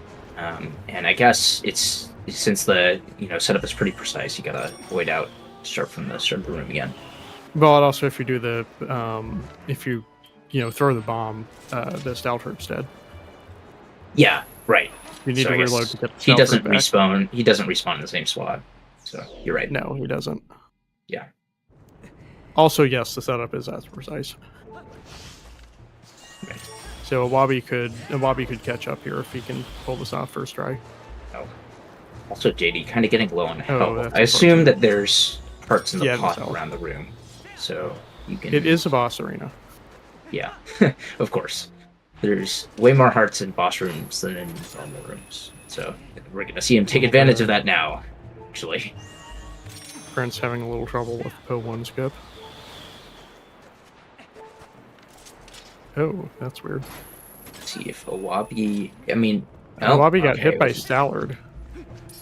So He thankfully, should get to try again. yes, you should. The stalled trooper is still in the same spot. Yep. What do you call this guy? Joseph or something? Joseph? Yeah. Is that a Joseph. is Joseph in the right spot? He looks a little far away from the edge. No, I guess it's fine. I thought so too, but I also don't do this trick. I don't so I do this don't really trick know. either. Oh, No, that's unfortunate. unfortunate. He's named Joseph because there's like a Stalin joke in there, right? That's got to be it, surely. I couldn't say. I bet it is. I don't know. Anyway, pretty good name, so. Anyway, Prince has gotten P1 skip. That seemed to take a while. So, there we go. So Madeline's gonna catch up a little bit more if she can get first try P1 skip. Still a pretty sizable gap between the two of them, though. So she has a The lot of angle ground for to getting pick up. the angle for getting the jump off the top of the pillar is somewhat precise, and getting the pop up in the first place is weird. Like Link has to be at a certain height in the sand for it to work, so you can get there like too early, and then you just don't pop up. Oh, JD And got JD scholarship. got the bomb boost. Yeah. Notably, Awabi could be right here behind him. yeah. Wow. There you go. So Awabi one just of feels our like he's behind now. one of the runner, they're very close now. That's true. So we were saying earlier that maybe Awabi could catch up some on Stellar Skip, and it looks like that was true. Awabi did end up saving time over just doing the fight normally. JD lost about a minute over doing it normally, but there's some RNG in the first phase if you do it normally where Stellar can kind of be annoying. So it's not always, Prince is very 5 aware of minutes. this.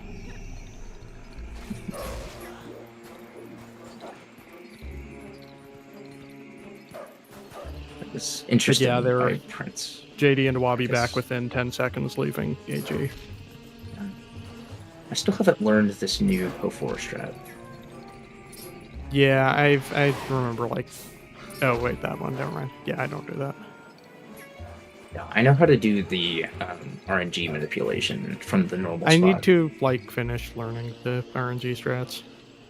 So it looked like Madeline did the like walking Oh, yeah. backwards strat, which is theoretically more consistent, assuming that she actually. Yeah, lands that in looks the- good.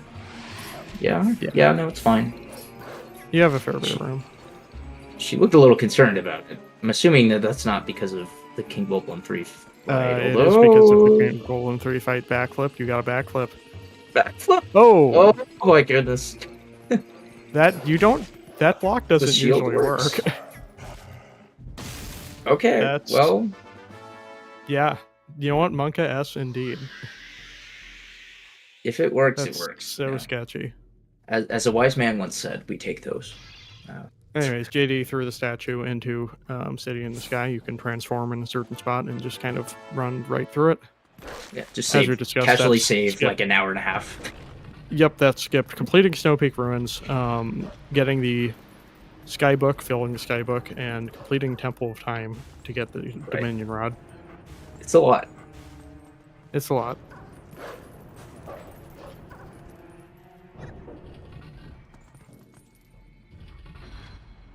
But since, in the game, the only reason that you're required to do those things is to get to City in the Sky, that means we just don't have to do them now.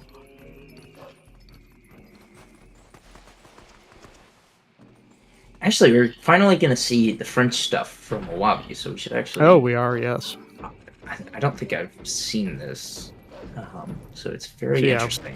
Because Awabi does Awabi's not not- have enough rupees to repair the cannon, but he doesn't actually need them because he's on French. Oh yeah, I guess that is a slight timing difference. You know what? JD has a bigger lead than we thought. leaving AG. Right. Yeah, because you definitely lose a little bit of time on this segment. 17 seconds, I believe. You have to cancel and then roll all the way back to fire. All right, everybody into Arbiter's rounds now. Yep. Yeah, he just goes back and, talks to fire again, and this time it works. Yeah, so Only I guess happens on French. as of Enter Arbiter's rounds, Madeline is a little bit under 8 minutes behind. But again, Prince has lost some time in the spinner segment so far, especially on Poland skip, it looked like. So she can catch up some. I don't know, does Prince go for Stallard skip or DSS or anything like that? There's no way he goes for Stallard skip. DSS, maybe. Yeah, I would think that it would be a little bit weird for somebody who doesn't. I mean, maybe I'm just crazy. I don't know. I just feel like it would be weird to spend a bunch of time doing Stallard skip if you don't have sub 3 yet, but maybe I'm just crazy. Cass does Stallard skip, or at least knows how to do Stallard skip. I don't know if he uses it in runs. He's gonna have sub 3 soon anyway. That's true. Yeah, Cass is top of my list for most likely to sub 3 during Wolfdash. Oh, I'm not at the top of your list. That's unfortunate. No, Jaquaid. What about Simi, who is 3 seconds away? 3:00:03. Very, very nice time. No, seriously though, you've been watching Cass's times, right? He's been on. Yeah, I know. I'm aware. Cass scared me. I thought that he was gonna mess up my seeding a little bit. My gosh! I mean, he was on pace in the seeding race to beat my PB for a little bit there after City. Palace did not treat him well, but anyway, JD is gonna do some movement here in order to skip the fan activating, which is gonna save, I think, a couple minutes.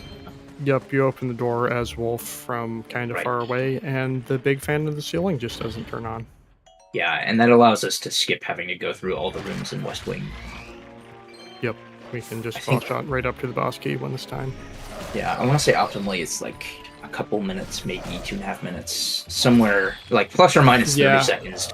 I'm not certain, but nobody practices going through the rest of the city normally, so you're not going to do it optimally if you fail fan skip. Except for 100% runners. 100% runners know how to do it. And yeah, maybe I think it's still glitchless runners to a certain extent. Yeah, I mean, I guess 100% you would grab a heart piece on the way. I guess 2 heart pieces. I mean, it depends on how you do the movement for the Poe. Yeah. The cycle in that outdoor P-hat room is different on Hundo, but it's pretty easy to just remember that you don't actually need to go to the island and just LJ across. But anyway, it's closer to what you do than at 90%. Right. Thankfully, the trigger skip is pretty easy, so hopefully we won't have to see anybody do that. Yeah. I mean, I think Iwabi also got it. I wasn't looking, but I would be shocked if anybody actually failed it. JD picking up the small key there. It is technically possible to skip this small key. If you do it in the context of an 90% run where you only get one hidden skill, there is a bounty of $100 if you manage to pull that off RTA. So in a run specifically, right? I'm not sure. Somebody done it. I think somebody's done it normally. No, I don't think anybody's done. I don't think anybody's done that RTA. I think maybe I'm thinking of another trick. You're thinking of early Snow Peak. Interesting. Which G's has done RTA as an isolated segment. I know there were some people. But I understand small key skip without jump strike is harder. Yeah, it's definitely tough. You can watch a tool-assisted speedrun to see that. Check it out. It's a really weird-looking trick. There's also a technically RTA viable version with jump strike that's used in top-level city individual level speedruns.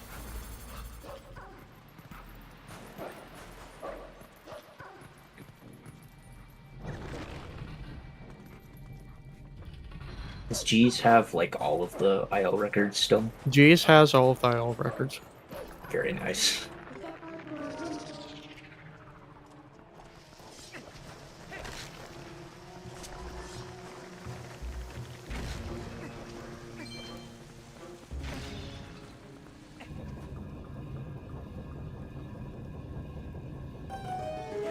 So I mentioned earlier that on GameCube you have to go through the East Wing rooms. So we're about to see those, and so these are probably the most difficult rooms I would say in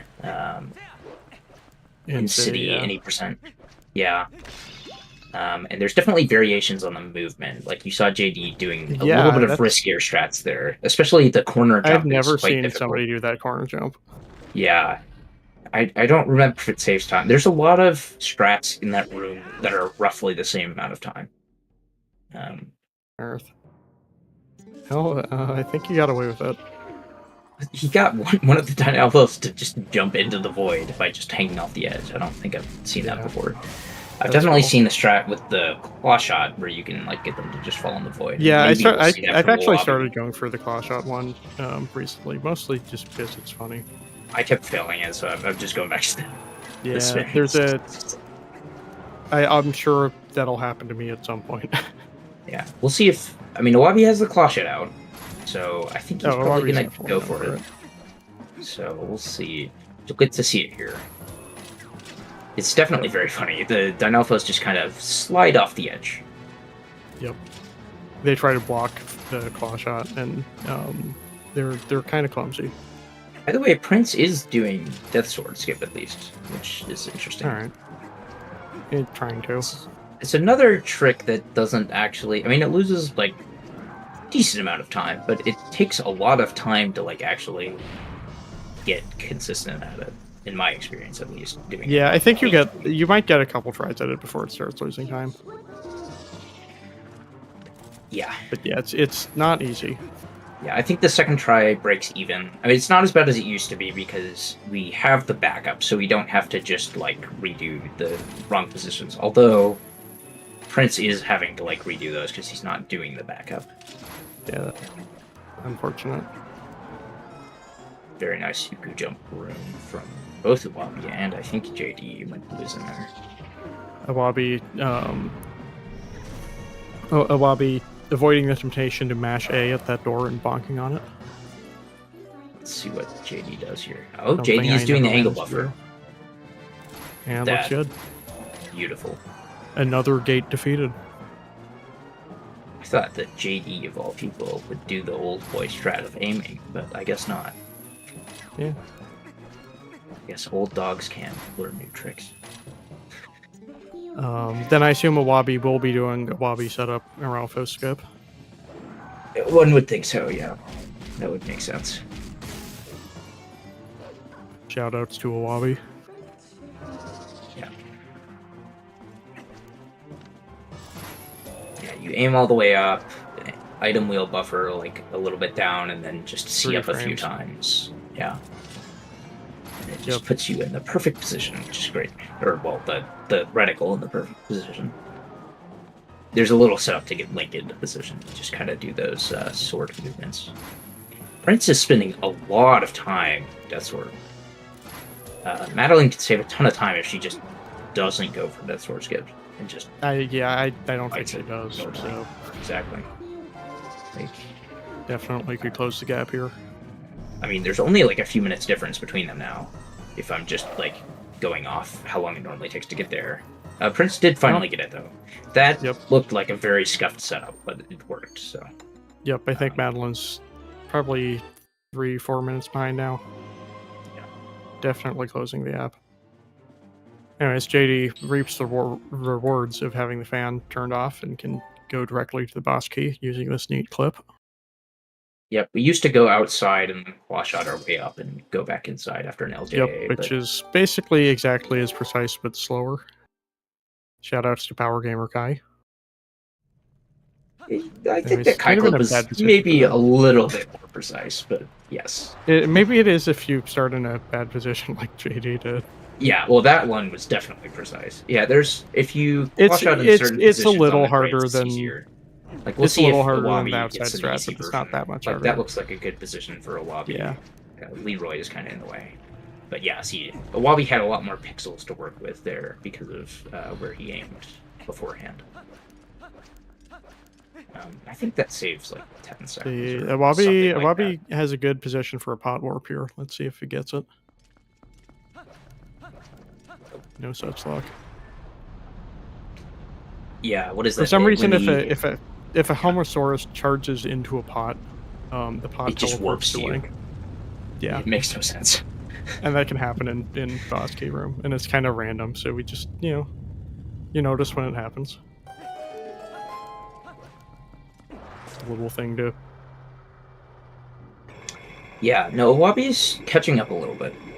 They were already pretty close after Stalwart. Of course, Wabi lost a little bit of time to the cannon injury, but I think Wabi's pretty much just been a room behind for most of City. This is definitely still anyone's game.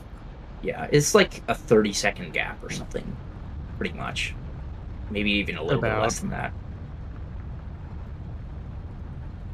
Because Wabi definitely had a faster Kai clip. Yeah, 30 seconds sounds about right. And they're both going through fan tower sections. This section's pretty difficult. A lot of precise aiming, precise timing. That was a very interesting fan claw shot by JD, where he claw shotted at the very top of one of them. Very clean, though. Like, he got up that in a hurry. I think he's going to save some time for Wabi here. The crystal? Is that a thing? I'm not sure. I was looking at Wabi's screen. No, at JD's screen, I think he no-looked the crystal at the top. That's so swag. I've never seen that before. I mean, I guess if you get in like a range of positions and you just know, then it can just work. Yeah. Or I mean, you try it and sometimes it works, kind of thing. Okay. To answer the question from earlier, Prince is definitely not going for Stalwart skin. Yep. But yeah, it looks like about 30 seconds. Yeah. 25 seconds. JD hit Stalwart Sword exactly 213.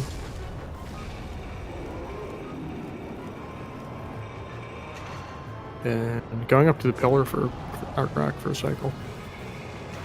Wabi it works. In a little bit of trouble, but looks like this should still be pretty fast. Yep, precise claw shot to get as high up the vines as ooh. Yeah, that was not a particularly great drop shot by Wabi, unfortunately. It's pretty precise.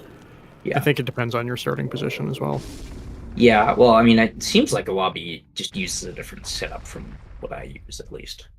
Then JD going for a quick claw shot up to the pillar here, to skip having to wait for Argorak to fly around again for the second cycle.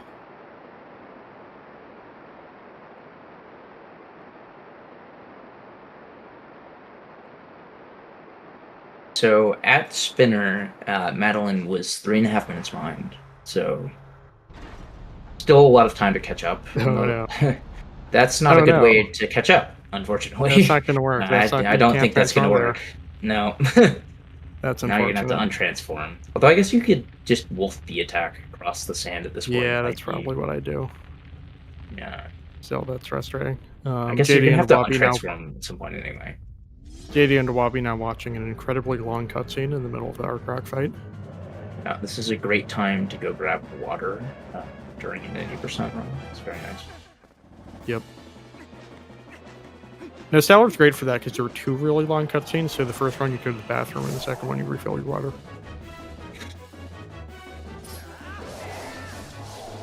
Or you can do it the other way around. Yeah. Yeah. Okay. You said Stalwart. Oh, you said not Stalwart. Stalwart, the cutscenes are way too short. The cutscenes are not long enough for you to go to the bathroom. Yeah, I think the final cutscene is like 40 seconds, maybe a little longer than that. Something like that. And there's text in the middle of it. So. Anyways, JD going for a manip here to make Argorak stop shooting the flame early. Yeah, it is very fun to do Argorak well. Yeah, it's very not fun to mess it up. Yeah, thankfully it's not too difficult if you practice it a couple times and figure out what you're doing. But... yeah, it's slow. It's really boring to practice this fight. Yes, I agree. GZ Argorak 2 save 1. Oh, yeah, no, that's a fair point. I wasn't thinking about that. Because the part that you would want to practice is the second you don't need to practice. You don't need to practice watching the cutscene. Yeah, do the second phase. You have to, do Rob Shot probably, and like Yep. sit through all of the cutscene after the first I mean, phase. you could move Link up there, but yeah, it's You could not probably fun. save state or something. Like, I don't know if you can do that Yeah. on GZ, but not on on GZ. Dolphin you could save state. You could That would save be a it better on way to emulator. practice it. Yeah. That would be a good way to practice the 2-cycle, which is possible with Chew Jelly, but that the runners obviously can't do in this run because they don't have Chew Jelly. No Chew Jelly, no bottle. This last strat that JD's doing right now is pretty cool. Kind of just it's a little wash out different 4 on third P-Cats, cycle. put on iron boots, take them back off again, and wash out the back of Rogue. Very nice. Good execution. If you can grab Rogue back, that is. There we go.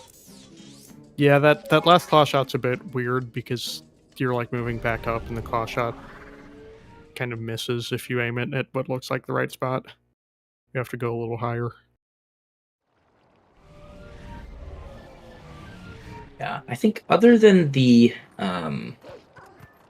Kai clip being a little slow, that was actually a pretty alright City 2, I think, from JD, although I don't really have a grasp of how good the City 2 times are nowadays.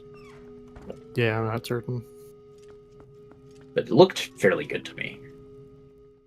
It's like Community Summon Bests, there is 853. Yeah. To answer one of the questions in chat, this is a free-for-all. So it's a 4-player race, and so the top 2 finishers will head to the main bracket for this tournament. The 3rd-place finisher will go to another race to determine if they get to the main bracket, and the 4th-place finisher will go to the redemption bracket. The slow bracket. Right. Although the bracket where don't necessarily the bracket where you don't the bracket where you don't do Stallard skip. Tough.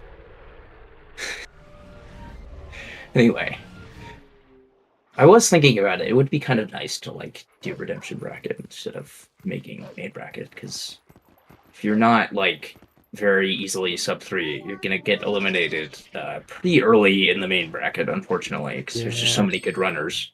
We have 14 runners are sub 3 in this tournament out of the 32, and there's 16 people make the main bracket, and so the 15th and 16th seeds are both like 3 flat and 301. So there's several other people that are also low 3s, but like having 14 sub 3s out of like a 16-person bracket is kind of ridiculous. It's almost like we're all getting good at this game or something. Speak for yourself. As a community. I am only getting worse. I'll be with a B attack there to land on the bridge instead of in the water.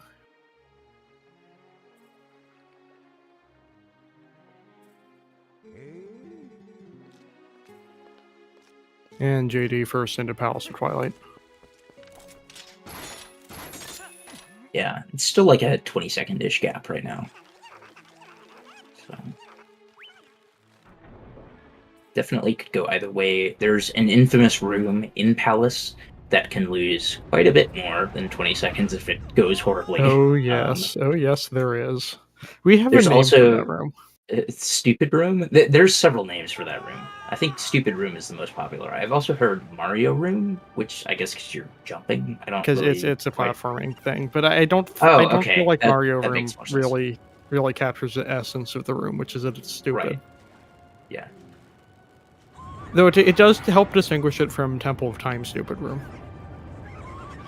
Which room is Temple of Time Stupid Room? The one with the crystal.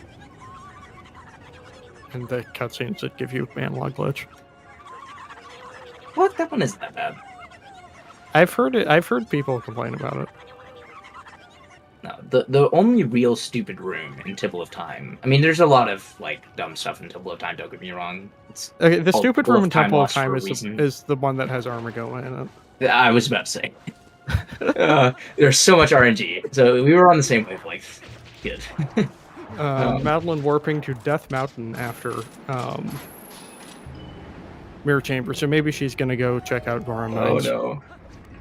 Well, we did have somebody do that recently. You gotta get the meteor to melt the cannon. Yeah, that's how obviously. Empty Lake Hylia works. But that's how we fix it too. How we fix the cannon? We gotta melt it down first, and then reforge it into a functional cannon. So we gotta use the meteor, obviously. Anyway.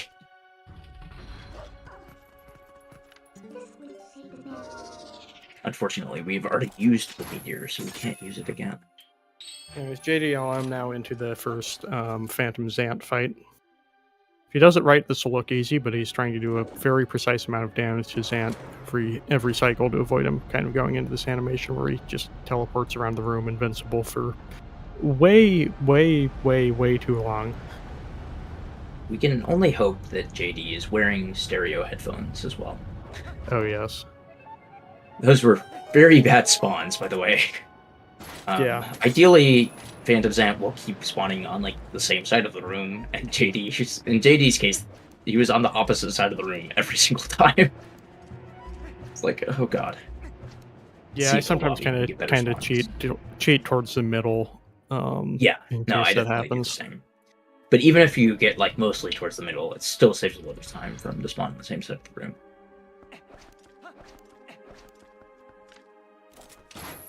Madeline, if you're listening, there's... I think she knows, but there's rubies above fire. Yeah. Now, maybe... I don't know if she noticed before talking to fire. Looks like no. That's unfortunate. Okay, that's gonna waste a bunch of time then.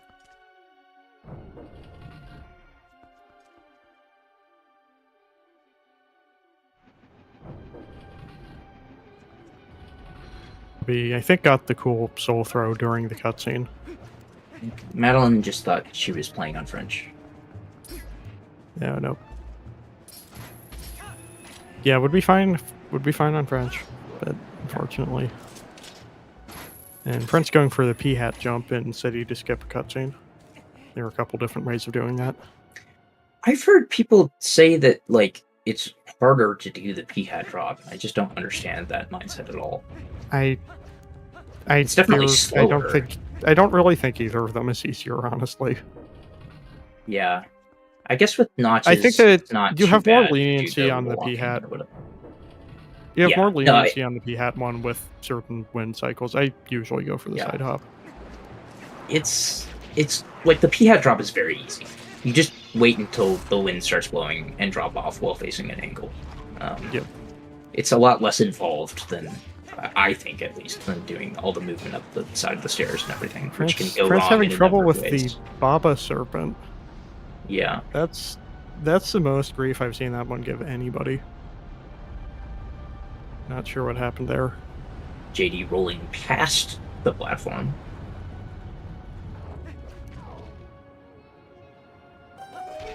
I take it that JD probably normally does the thing where he goes onto the platform, given where he dropped the soul, and then just in the cutscene it rises up and so you can just throw the boomerang. Iwabi might do it, so we might see it here. In case anybody is wondering. It looks like it. Yeah. I don't know how fast that is compared to throwing the soul and then going to the ledge, but I'm sure somebody's timed it. yeah. And JD having no problems in Stupid Room.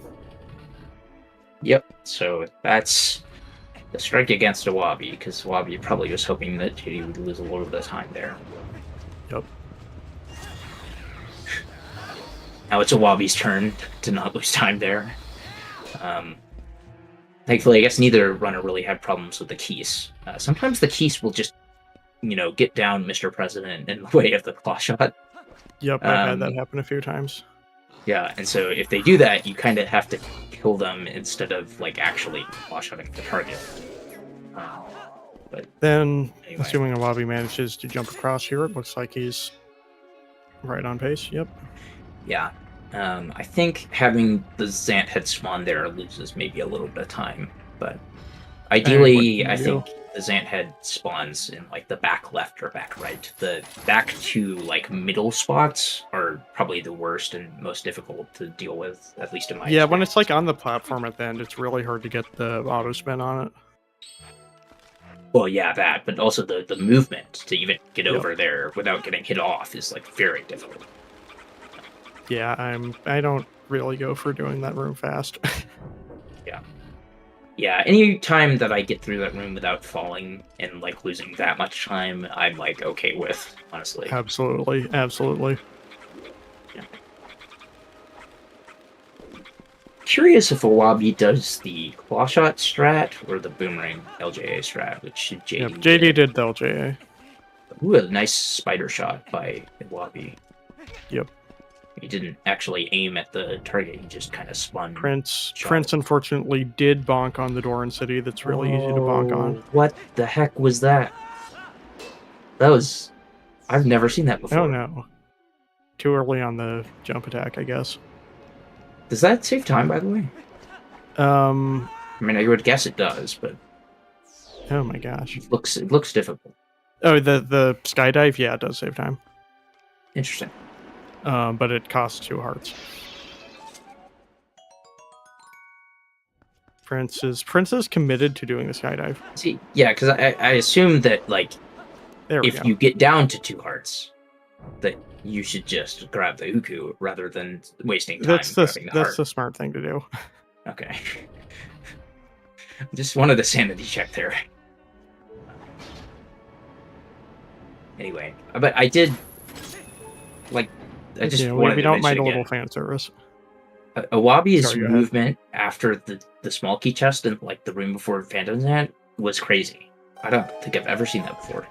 I Wild. unfortunately missed it because I was making fun of Prince for bonking on the door. So he like jumped straight down and like did a slash onto the platform at the edge of the mist and then did an Oh my LJA God. over, which was like kind of brilliant. I mean, actually. I guess don't you think I've ever seen that. can, but Also, Prince aiming at the target is very cool.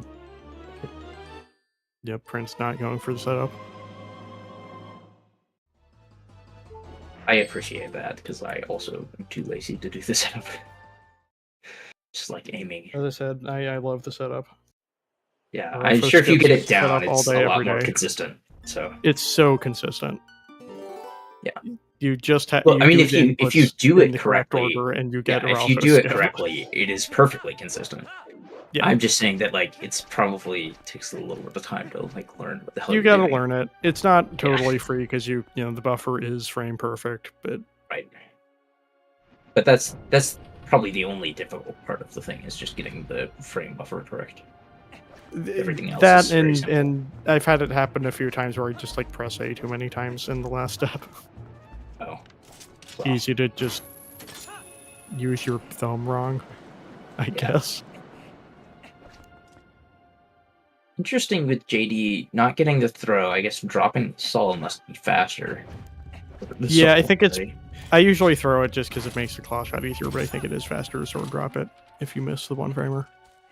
Actually, Morgan, I want your opinion on this. Is it Sol or Soul? I have heard people say both. Soul seems to make more sense, but I'm not really sure. I say soul. Okay.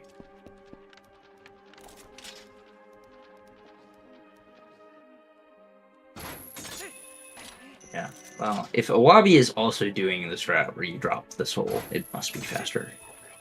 Like, for both of them to do it.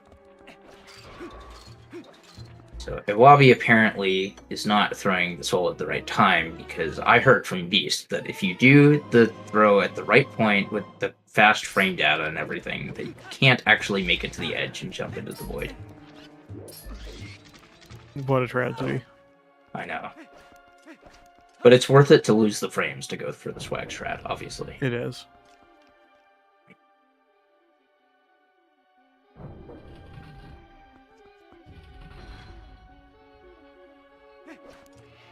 Then JD unfortunately not going for soul puzzle skip. Wait, what?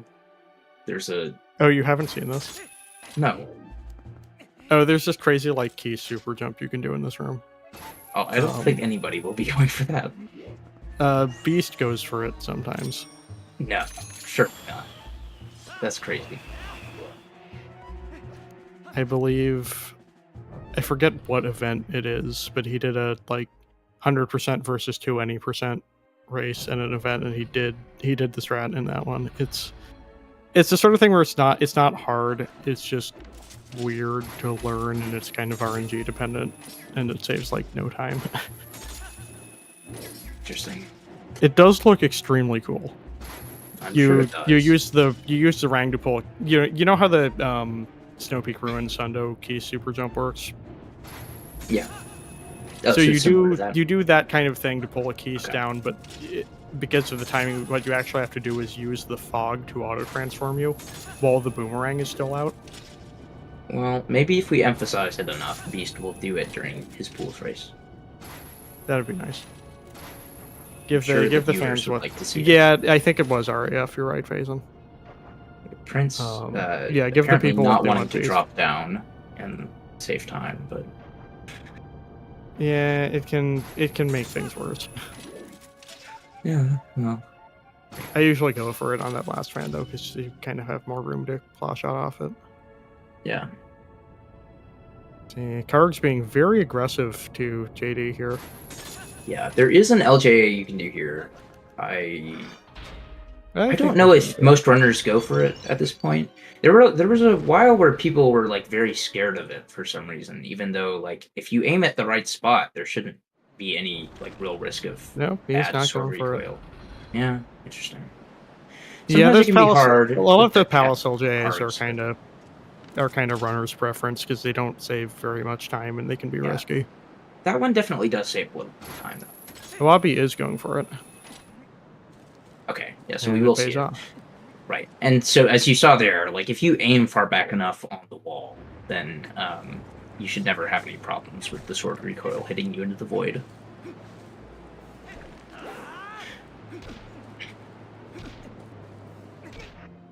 These brave souls going for waterfall claw shot, and Wabi demonstrating why I don't go for it. If you stand in the right place, it's pretty easy. Yeah, but that requires learning how to do it and aiming, and like Yeah, it's true. yeah. And you can do such cool movement killing the Kargs. Do like a nice roll stab and then a jump slash, and it looks super Yeah. cool. And then you have to do Only like I two do more it. claw shots.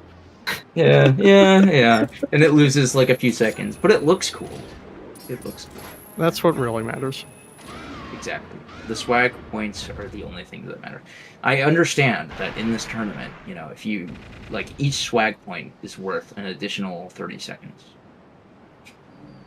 So for every swag point you get, save time. That's clearly a thing. Anyway.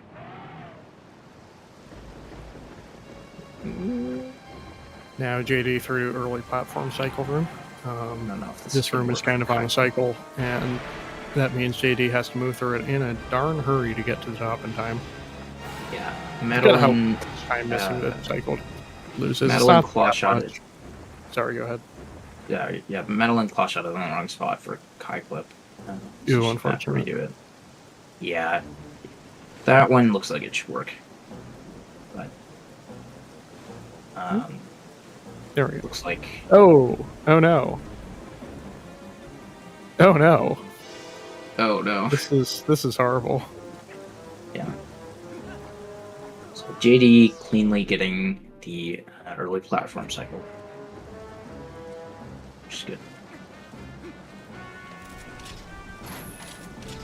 The other thing I was going to mention about Palace, where Awabi could make up some time, although I think at this level, both runners will probably get it almost all the time. There's a two-framer in the Dangoro phase of the Zant fight that can lose like 10, 15 that seconds depending on loses RNG. more time. Yeah. JD just fell all the way down. Oh, you're right. I was not paying attention. Did he? I mean, thankfully he fell down at the end, so he doesn't have to ride all the platforms. But it's still So definitely. did he get that a lot- LJA and then just like went too early or something? I didn't see why he fell down. Unfortunately, that's usually what That does should be fine. Okay, there we go.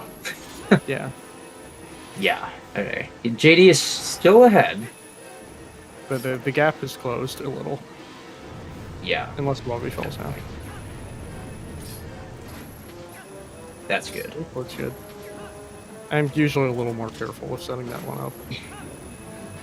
I always aim for the left, which I guess probably loses Yeah, time. same. I put it like right in the corner and target Yeah. a few times.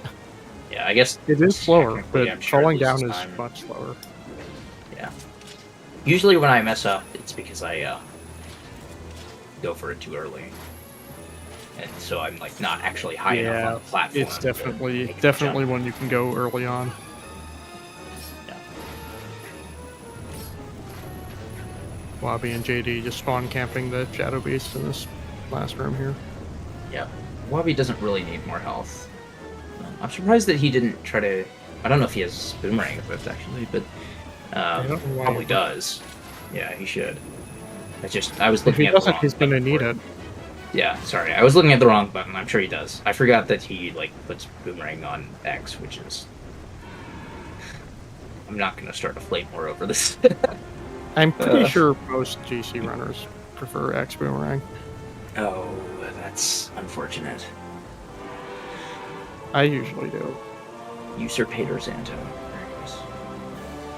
Though currently, because of how the route works, I end up with Y boomerang for most of the early game. Yeah. I'm getting better what at being equipped ambidextrous.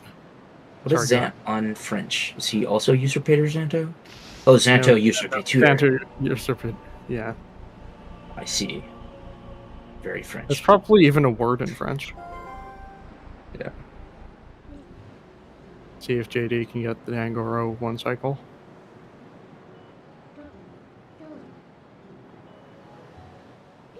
So it's 2 frames.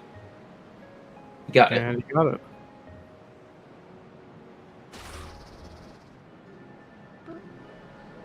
Yeah, that loses like a good chunk of time if you miss it, so...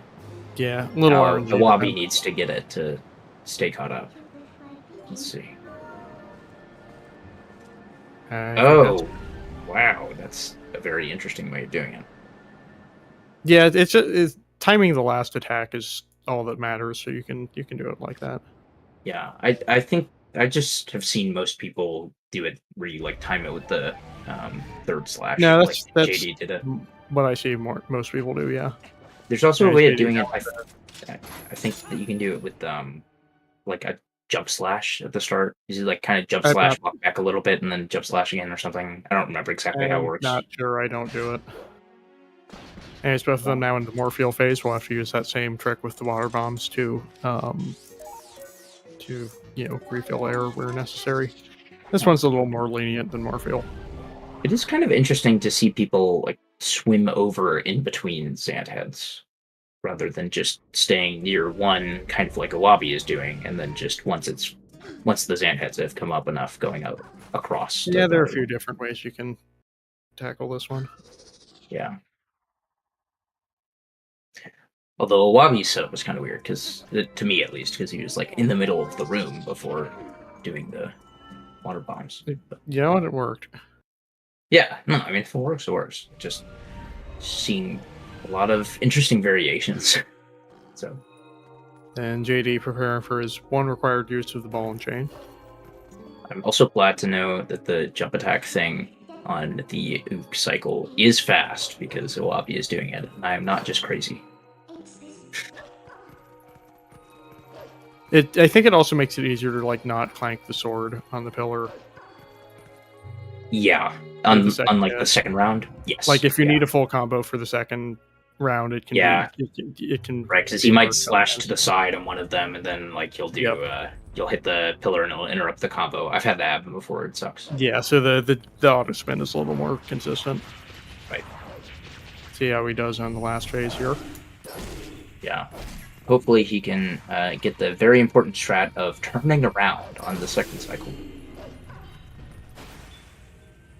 This one is kind of like Bow, where got it. Where if you fail any of that, it just gets out of hand. Because now nothing is on the cycle. Actually, very predictable exactly how it works on the second and third cycles. But it can get frustrating. JD actually didn't turn around all the way in, so if Xant had spawned to his right, then he wouldn't have actually finished the combo. He probably would have hit Xant on the third one, so he got kind of lucky with the spawn. Ideally, you turn all the way around. That way, there's basically no chance of you hitting Xant.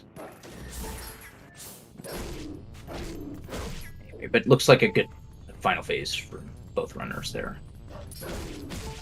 But yeah, no, the second and third phases are entirely consistent. Like the third cycle on the last phase, Zant will just like alternate between spins and splashes constantly. And then I think on the second one he does like 3 sets of splashes before doing spins, and probably does 3 sets of spins or something. It's something like that.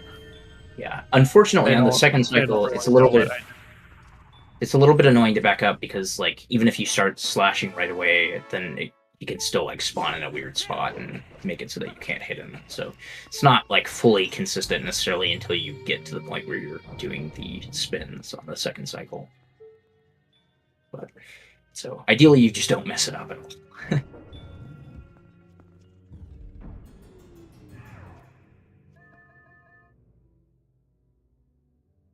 See one final mailman skip here. Yep.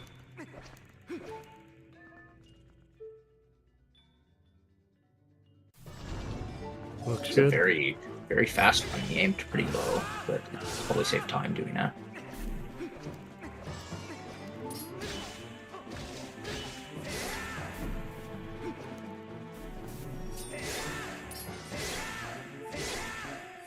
So I think checking back in on Madeline and Prince, Madeline is probably around 6 or so minutes behind, I would guess, at least. Yeah, I'm not sure. She lost a bunch of time in City with that kite clip. Right.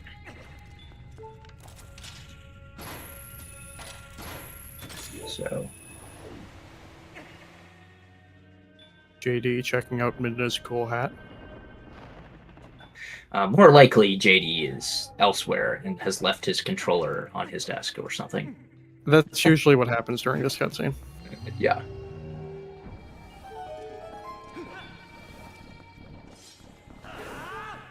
Interesting way. See, I mean, it's going to work for Prince, but Yeah. you don't normally You can B-drop do it the like solid that. there. Yeah. Because the squeevils will, or whatever you call them, will kind of like mess you up if you don't throw it before the cutscene, which I think is what most people do. Maybe I'm wrong. That's what I do. Just throw it. But Fun fact: when leaving that room, when holding the soul, if you get unlucky and you walk up to the door and you mash A to open the door, what can happen is you throw the soul and then you open the door on your next A press. yeah, that's the best.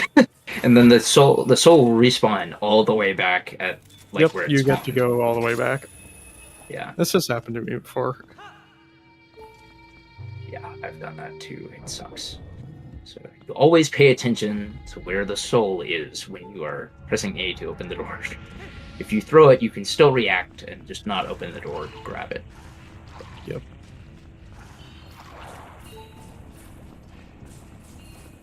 I guess Madeline had some trouble on the last cycle because I thought that she was doing it right, and then I guess just didn't grab Argarok's back or something. Yeah, that's unfortunate. Yeah, Could've I also don't really been know.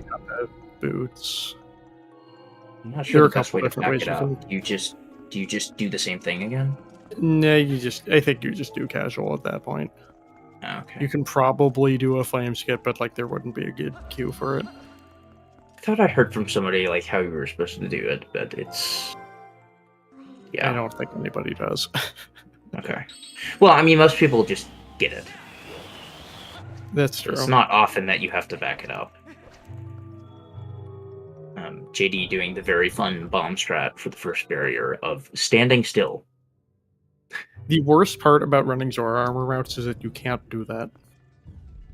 Oh yeah. What did people do on the Zora armor route? I'm sort of curious. How do they kill? Suffer. Huh? I usually just try to clean them up with slashes and spins.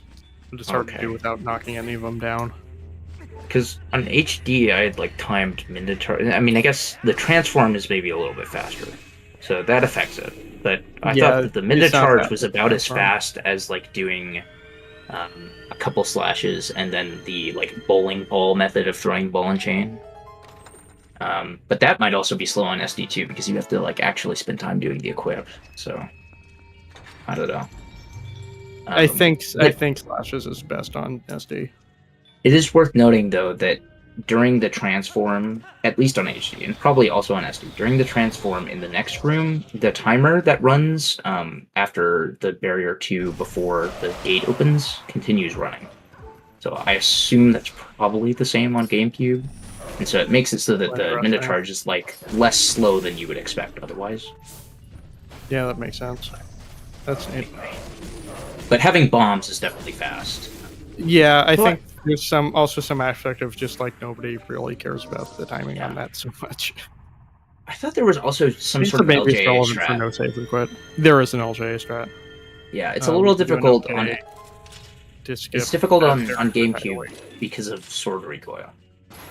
But I think there's a setup to do it. Yeah, it's just kind of precise.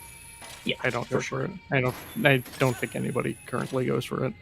Well, even without sword recoil, the setup on like HD is precise. So yeah, it's just not easy.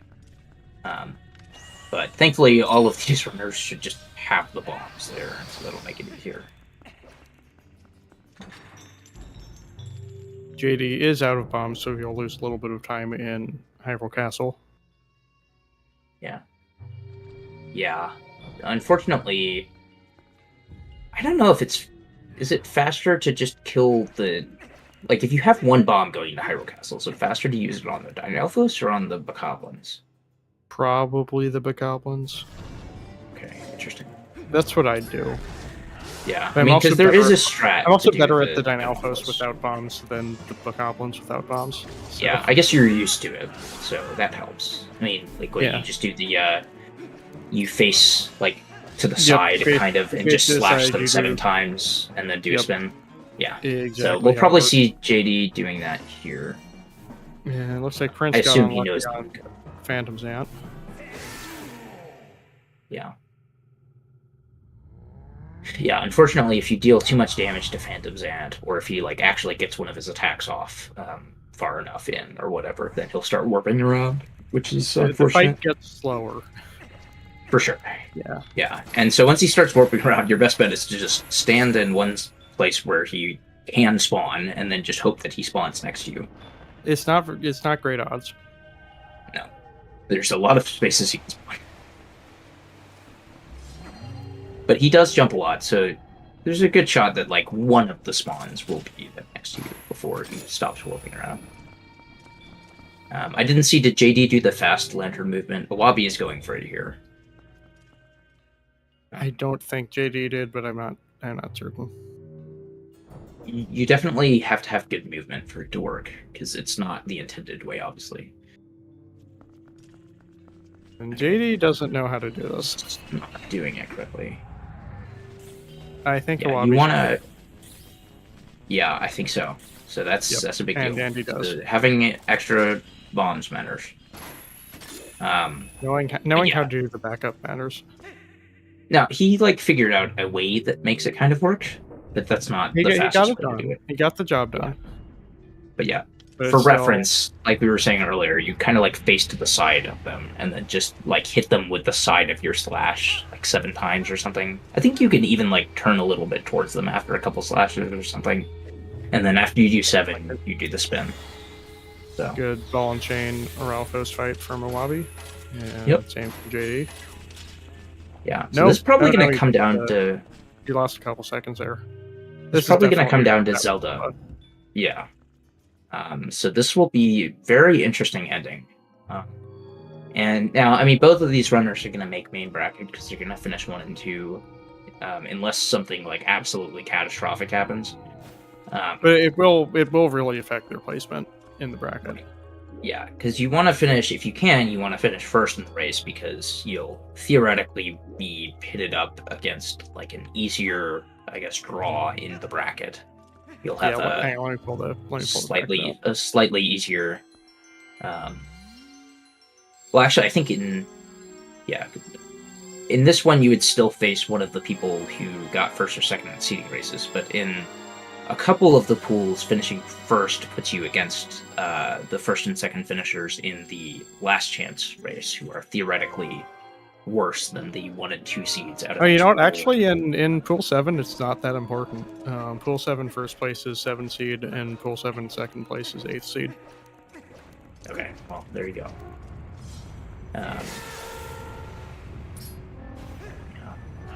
Still, it Curious. you know, you're not playing for nothing. Yeah, so Pool 7 first would play the second place person out of like one of the Pool other 6. pools. Right. And second place And so plays, second place Pool plays 5, one. second place. I guess they both do play second place. But they have. So yeah, so it doesn't matter that much. It'll be a better quarterfinal matchup though. Well, I think in either case you face like either the 1 or 2 seed, assuming that they win their respective pools.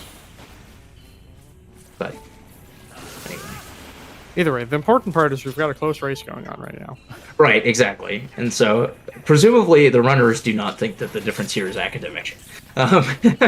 So I assume that they will be actually hoping that they get a good Zelda and beat the other one. So. Prince is having the typical Soul Puzzle Room experience. Oh no.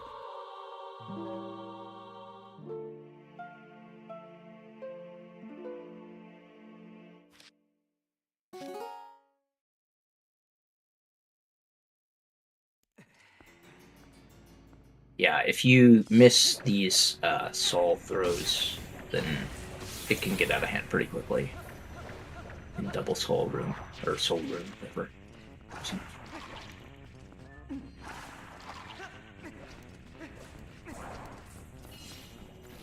Okay. So there's like a 10-second difference or something? Yeah, 10 seconds about. Call it 12 seconds. So yeah, this will... Zelda could shake this up. Yeah, it's about 10 seconds. This So first yeah, part, so as you all know, this first part of the fight is completely RNG. Right. So we're hoping for 7 cycles with quick attacks and as few triangles as possible. So Wabi got a lightning ball first, which is what you need to be able to get a 7th cycle. See JD do the same. Okay, Wabi got a triangle, which is bad. JD gets a lightning ball. Wabi needs the 3rd one to be a lightning. Wabi appears to be building a pot fort. Yes, which is always Ooh, fun. Wabi is going to have at least an 8 cycle, so if JD can get a lightning ball here... No, JD also gets a dash. Okay. Still even.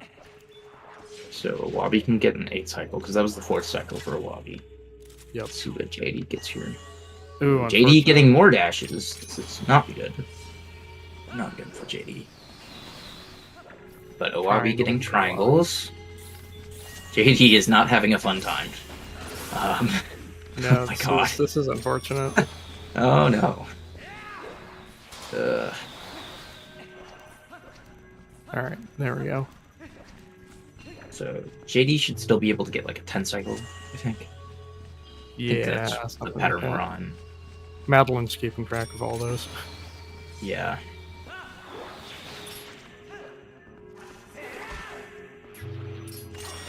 Okay, Awabi's definitely getting another extra cycle here, so I don't know if he was on 8 before or not. I've lost count. He's on more than before. Okay, But that was not that bad actually. That was probably about an average Zelda, honestly. No, the important part for Awabi is that it was better luck than JD has. Oh, for sure, yeah. That's true. Wow, this is rough. Yeah, I don't even know what amount of cycles JD is on this point. Wabi did get the side hop for the beast cannon throw, which is really good. But is going to have to do an extra cycle. So JD still has some chance. I mean, it's not going to save enough time here for him to catch up. Depends on what kind of RNG Awabi gets on the extra cycle. Yeah, right, because he's going to have to... So sometimes beast cannon doesn't go into the portal there. But this time he did, and that's a bit slower. This time he did, and now you have to hope that it's not that many portals, and it wasn't that bad. But they're basically tied again. Yeah, JD is maybe a second ahead now. This is crazy. This is going to come right down to it. Yeah, ideally, Beast Cannon, after like failing the first hit, will just like not go into a portal, and that means that it's just faster because he'll just like stop at some point and just dash at you. Dude, they're in total sync right now. Yeah. They're like Awabi the second bar. It's like this is crazy. This is. Oh my goodness. This is not how I expected this to go after the Zeldas that they had. Good lord.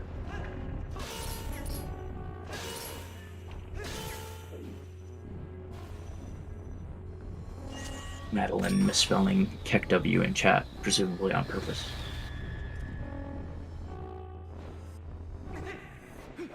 It's crazy. At least on my screen, Nawabi and JD are perfectly synced. Yeah, how I have it is they're like close to sync, but I think Awabi's timer is like a second or two ahead. Yeah, that's what I'm saying. That's what I'm saying. So Awabi, it's probably like a couple second gap or something. Yeah, but like that could easily change with horseback, or even just like a messed up jump spin. So I think Madeline may have done that door thing I was talking about a second ago. Okay. See, Awabi is doing the shot strat that I do. Oh no! It fell off.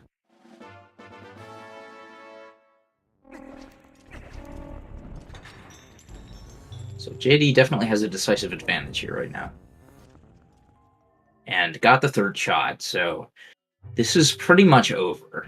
Unless JD starts just missing tons of auto JD is 3 quick spins. spins away from a victory. This should be like a very low 259, I think, for JD. And let's see, is this Awabi's third hit? So Awabi can get like a 259.20, I think. So. No, a little more than that. JD 259.20, Awabi 259.30. Am I counting wrong? I thought it was 108 from getting the hit. I thought it was 110. Oh, this one is 108. I think you also did the math wrong, but I'm not certain. Well, okay, fine. I saw Awabi get the hit at 258.12. So, anyway, I'm not sure. Let's we will see. They need to remember to like actually press .done in the race time. Hopefully. So, JD's starting fine on the jump spins. 1 to go, and congratulations, JD. Yeah, there we go. GG JD. JD will finish in first with a 259.02 on our end. I don't know if he pressed .done on the. He did. Good. Awabi having a little bit of trouble. Timing, so. Yeah, well, Awabi is making my math look bad by missing an auto spin, but 259.25. Hopefully, my God, that is Awabi close. will .done. Yeah, Awabi. Yep, wow. So it's really close all the way till the end. It's kind of crazy. That was awesome. Yeah. That was. I don't think they got more than a minute apart the whole time. Yeah, well, okay. After Morpheal, they were a few minutes apart. But oh yeah, you're right. Awabi cut off a lot at Stellar Skip, and from then on out, they were like within 30 seconds of each other pretty much the rest of the way. Which is crazy. Hello, JD. What's up? How are you feeling? Are you gonna? What are you gonna do now? Are you gonna go to Disneyland? Congratulations on the win. Yeah, congratulations, awesome. Man. Thanks. That was a lot closer than I thought it would be. Yeah, we were amazed. Like, were you like watching or having on in the background or something the restream to like see where Awabi was the whole time, or? Nope, I've been spoiler free this whole time. Oh wow! So you didn't know, because like after Stellar Skip, y'all were probably within 30 seconds of each other the entire time. And you were behind by a decent chunk after up at Zelda, but Awabi missed one of the Beast Cannon throws after Beast Cannon was essentially synced. Oh wow! Well, how about that? Yeah. Yeah, you better go back and watch the VOD on this one, dude. It's insane. I'm thinking I'll probably do that. Yeah, might be fun. See everything that happened. But that seemed like a warp to, pretty clean run. And then forget to get the memo. That I did not. I must have been looking elsewhere. We missed that. probably Yeah. lost like a solid minute to that. It was pretty Oh fun. god. no. I don't know how I It missed all that. worked out in the end. It worked out in the end. GG to Yeah. everyone else. Yeah, really cool to see 2 sub 3s in the pool race. That's very awesome. Yeah, that's awesome. Yeah, that is really cool.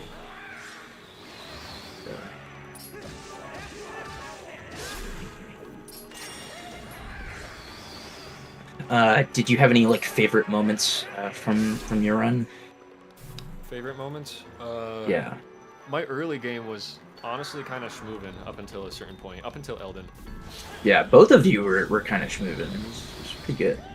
And then I failed Bombhouse Grip, and that was kind of, I think, the first mistake of many, but Yeah. At least I it, do you know, know why at least I you failed it. recovered it quickly. You can fail bomb house skip and have it go much worse. Right. Yeah, it's true. It's true. So, yeah, I think we did all right. Feeling good for the next round. Sure. Yeah. I don't know how long it's gonna be until, let's see. So you're gonna be, this is pool 7 first place. So you'll be up against pool 6 second place, I think. Which Yep. in pool 6 we have. That's a while from now, I think. But it's G's, Anno, Link, and Morgan, who's one Yep, of our that one's commentators on today. Tuesday. That one's on Okay, Tuesday. I got Okay. some time then. Yeah. Yep.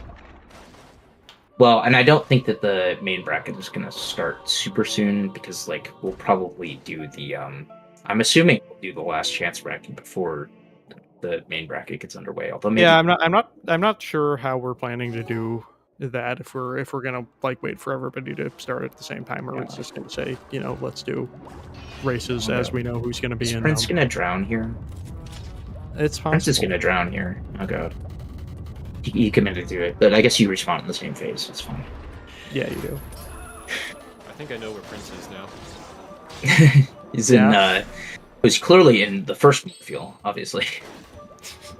No, Madeline. He's in that underwater area in Goron Mines, actually. No, he Yeah, accidentally drowned in the Farron pool. Oh god, yeah, I forgot. God.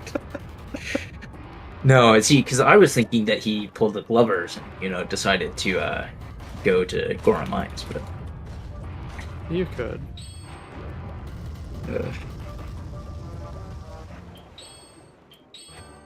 yeah, this run was like nice to have just 4 runners, so we didn't have to like rotate people out. But there's, I think, like 4 of the pools are gonna have 5 people, so that'll be interesting. Yeah. Let me check. So my there's notes. going to be more pools races for me to be in then, right? No, Or is it just the one? No. it's just the one. You No, do it's just one one. pools race, and that does Right, your okay. placement for the brackets, and then from Okay, there that's on out, fine. it's like, yeah, it's two player races. Okay, cool. Yeah. Now, if you had So finished in then- third, then you would have another pools race with all the third place finishers. But if you were Third too place good is for like that, the last chance thing, right? yes. Yeah, Yeah. exactly. But you're straight on through to the tournament. Oh, cool. Well, thank you guys. Yeah, no problem. Thank it was great seeing you have such a good run. So Yeah, I had fun. Thank you guys for also commentating and restreaming and everything. Appreciate it. yeah, I don't know if we're gonna get Awabi in here, but thanks I again assume to not at both this point. Awabi and JD. Yeah, it's GG really both cool. of you. And also thanks to the restreamers as well. We'll thank everybody again at the end, but just wanted to go ahead and give them a shout out now. I think we've had a couple restreamers, so it's been very grateful. I was a little bit worried that we weren't gonna have a restream for this today, so it's good to Yeah, good it's to kind have. of last minute.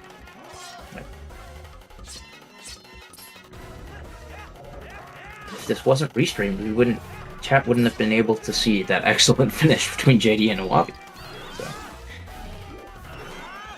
It's easy, sir. This is why we need those time slots. that's right. Yeah. Yeah. Hopefully we can get one tomorrow too, but we'll see. If not, Yeah, it's that'll be fine. nice. I probably won't Madeline- be around for it, unfortunately. Yeah. Madeline didn't get the early platform type, unfortunately, but That's a shame. I know she was practicing it. yeah. Oh, yeah, when I fell there. Oh, yeah. that was we saw that. I was talking about something else, and Morgan saw that, and it's like, oh no. Whoopsie. Yeah, that was Oh, tough. jeez. Oh, Wait, darn it. so I didn't see it. What exactly happened? Did you just LJA too early? No, it wasn't LGA. It was me Oh. jumping onto the final rising platform after the last small key. And Oh, I just no, missed that's it. so much it. worse. You just missed the platform. Oh god. Yeah, but luckily I'm the one sorry, at the dude. bottom was there that just takes you straight up. Yeah. It's true. It's much better than failing one of the earlier platforms. Right.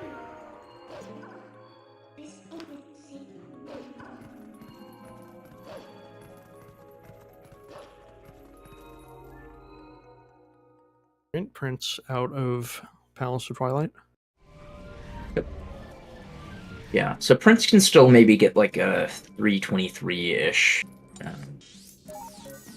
I think Yeah, like probably not. 325. Well, that's technically possible. 325 is probably reasonable. So we'll see. But you can do like 17 minutes from finishing, like warping out of Zant to the end. Yep. You do need like very good RNG from Zelda, and well, I mean, maybe if you're like better than me at high roll, then you don't need very good Zelda RNG. But I don't know. I would need very good Zelda RNG to do 17 minutes from Zant to the end. So anyway.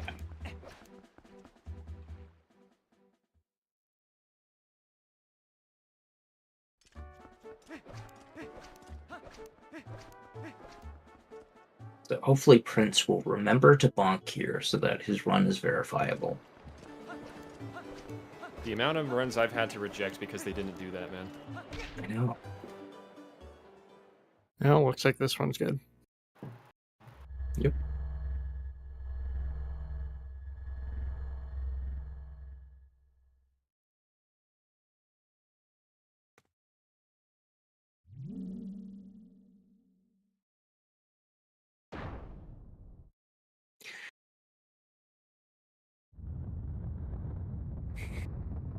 I appreciate that Prince has a split called Castle Proper for, I guess, entering the interior of Castle.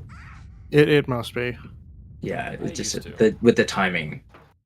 Yeah, I just find that split name funny.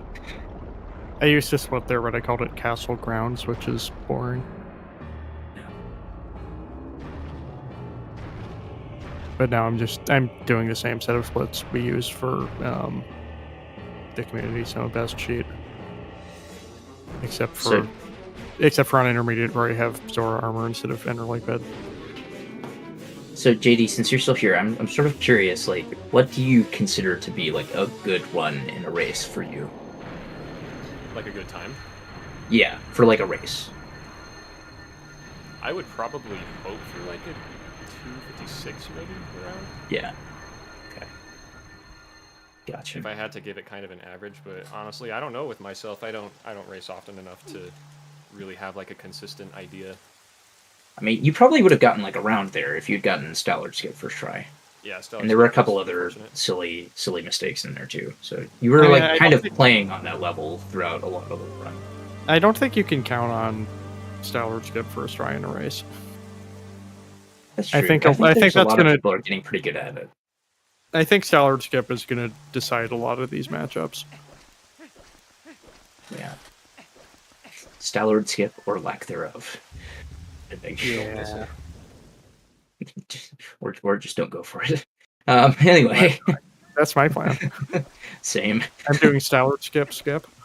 Exactly. That's the strat. It's the real strat. Madeline is on very low health. I mean, the next phase she shouldn't take damage, and you can get hearts in Blizzetta phase, but you can get hearts in. Oh wait, no, I'm dumb. Yeah, I don't know if there's hearts in Ook phase, but they would be very slow to get.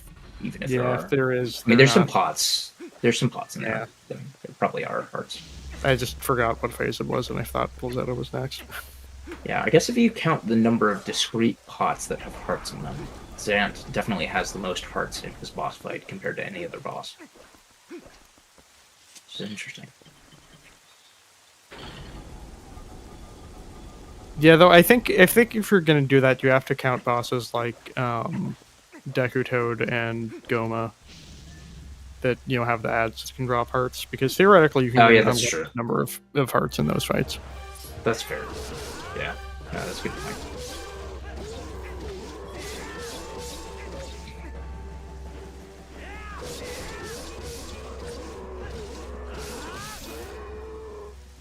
Okay, Prince did not die to King Bulblin 4, although the fight looked kind of funky.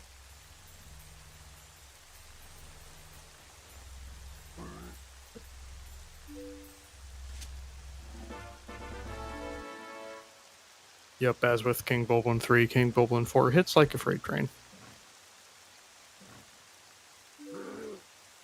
I think Prince has enough health for it, but, it can be annoying. And you get the backflip. Nope. Unfortunate. I think Prince said that he's one of the people that just save warps here. Yep. Yeah, with good movement, it's faster No, to Prince is roll doing... by a little bit, but... Oh, he has Prince an is empty save file, Prince is so I doing guess it is Empire faster to save warp. You're right. Yep. Yeah, this is Yep, that's this true. is the TP The new thing. controversy of the week. Oh god, it's not a controversy. I thought the vote was like pretty decent. It was pretty decently in favor of it. I think it's kind of dumb, but I don't care enough to start fights about it. Anyway, but we have this thing now where it was technically allowed before, but it got voted on again. People haven't really used it before now.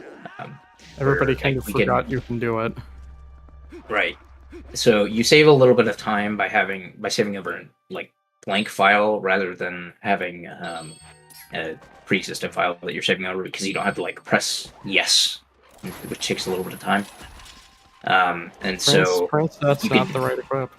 That's not the right equip here, dude. There we go. So if you have a bunch of memory cards... I hate to make fun of anybody, but Prince just thought about that equip for like 10 seconds and equipped wrong anyways. Wow. Oh well. He's just like me. Just like me, for real. What I was saying with the memory cards, if you can just like use extra memory cards, you'll have a bunch of extra blank saves that you can save over. Yeah, it saves like 10 seconds over the course of a run or something. So it does make it faster to save warp there, even if you don't get the backflip, because it's already close before that, but like with having the blank save, it should be like actually faster.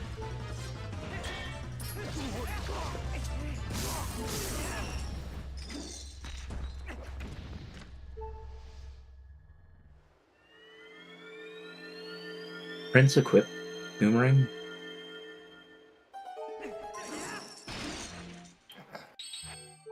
Iwabi has decided to practice something. I don't know if Iwabi is still on the restream. What's going on here? Is he still on the restream? Looks like just still shots of Zelda after Ganondorf dies.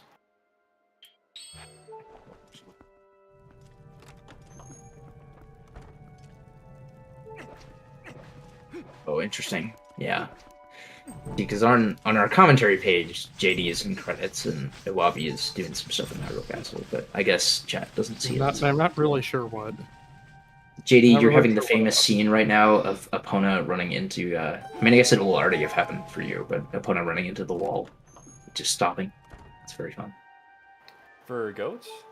No, in the credits. There's like the one part in Faron where like Epona just like Link rides Epona into a wall and just stops. It's my favorite part of credits. That's what happens every time I try to ride Epona through Faron Woods. Yeah, fair. It's accurate to gameplay. Oh, look at that strat from Prince. That was beautiful. It's a nice version of the bomb strat. I like it. I've only seen like the version of the bomb cook strat where you like cause the Dynalphos to hesitate and then start moving again and hesitate and whatnot. But Prince just kind of like walked to the side. So Prince got the cool thing where the Aralphos can still hit you after it's dead. Nice. That's a fun bug. Yeah, I'm sure it's not as cool for Prince, who's now on 1 heart and is Prince is hopefully not going to void. probably mad about it. Prince is definitely going to void the block room now. That's just what's going to happen. Let's hope not.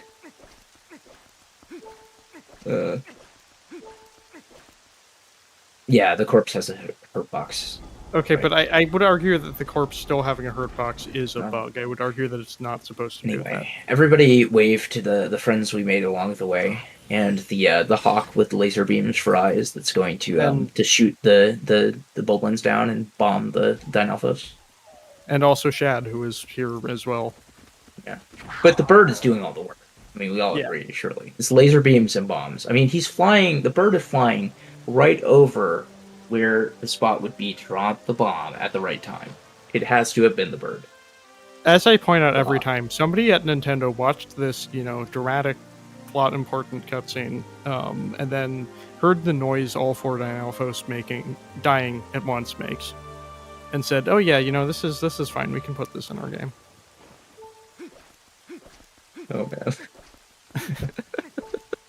Yeah, no, I prefer the GZ version of that cutscene, where the cutscene is broken for whatever reason, or it was the last time I did Hyrule Castle practice, and the bird just like kind of flies into the sky super high up, and nobody spawns in. And so like just nods at nobody. It's the true set of Hyrule What is Prince Castle doing? barrel strats. Presumably trying to get a heart from that barrel, I guess. I'm not certain. Or Just don't void. Just don't void, Prince. Prince, do not void in block room. Oh my goodness. Madeline really should have died there. Oh my god. Oh! Speaking of voiding and dying, you were right. You said that Prince would definitely void now. I had a premonition. It was revealed to me in a dream. I don't know. The way that looked, it was almost intentional. It almost looked intentional, like how bad that was. I don't know. Is Prince throwing in Wolfdash? Prince would have to throw pretty hard at this point. Yeah. It's like at least 5 minutes of throwing that he'd have to do. Now maybe if he gets like a 57 cycle Zelda, That'd be fine. it could happen. It could happen. That's not throwing though. I was on my way. I don't to think 15 cycle Zelda. How many was that? 11? How many was it? I stopped counting after a certain point. I want to say maybe it was around like 10. I think it was 10 or 11. If it's 11, you have the Wolfdash record. Really slow attack gaps too. Yeah. You probably bopped my Zelda.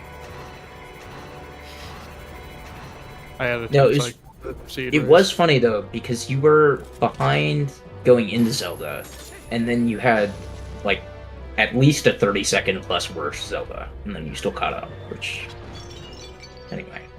Yeah, I don't know what happened. Yeah, No, went back and forth. Awabi hit the Beast Ganon throw, and then tried to roll, like, Beast Ganon fell the wrong way, and so Awabi kind of tried to roll around, but got stuck on Beast Ganon's feet. And then Beast Ganon, instead of, like, doing the thing where he doesn't go into a portal and turns around, started doing portals. The portals weren't that bad, but y'all were tied by the time y'all got the first set of hits on Beast Ganon. It's kind of unfortunate, but... and then Awabi's horseback was not... Okay, now Prince is throwing. Now Prince is throwing. Oh! He did it!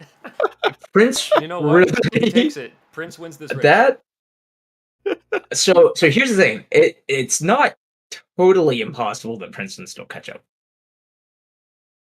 He did the save warp. He did the save warp. But he's going to have to reboot TP. It's kind of just a He's gonna have flex. to restart TP, and he's gonna have to probably go like through two Castle. and a half minutes behind.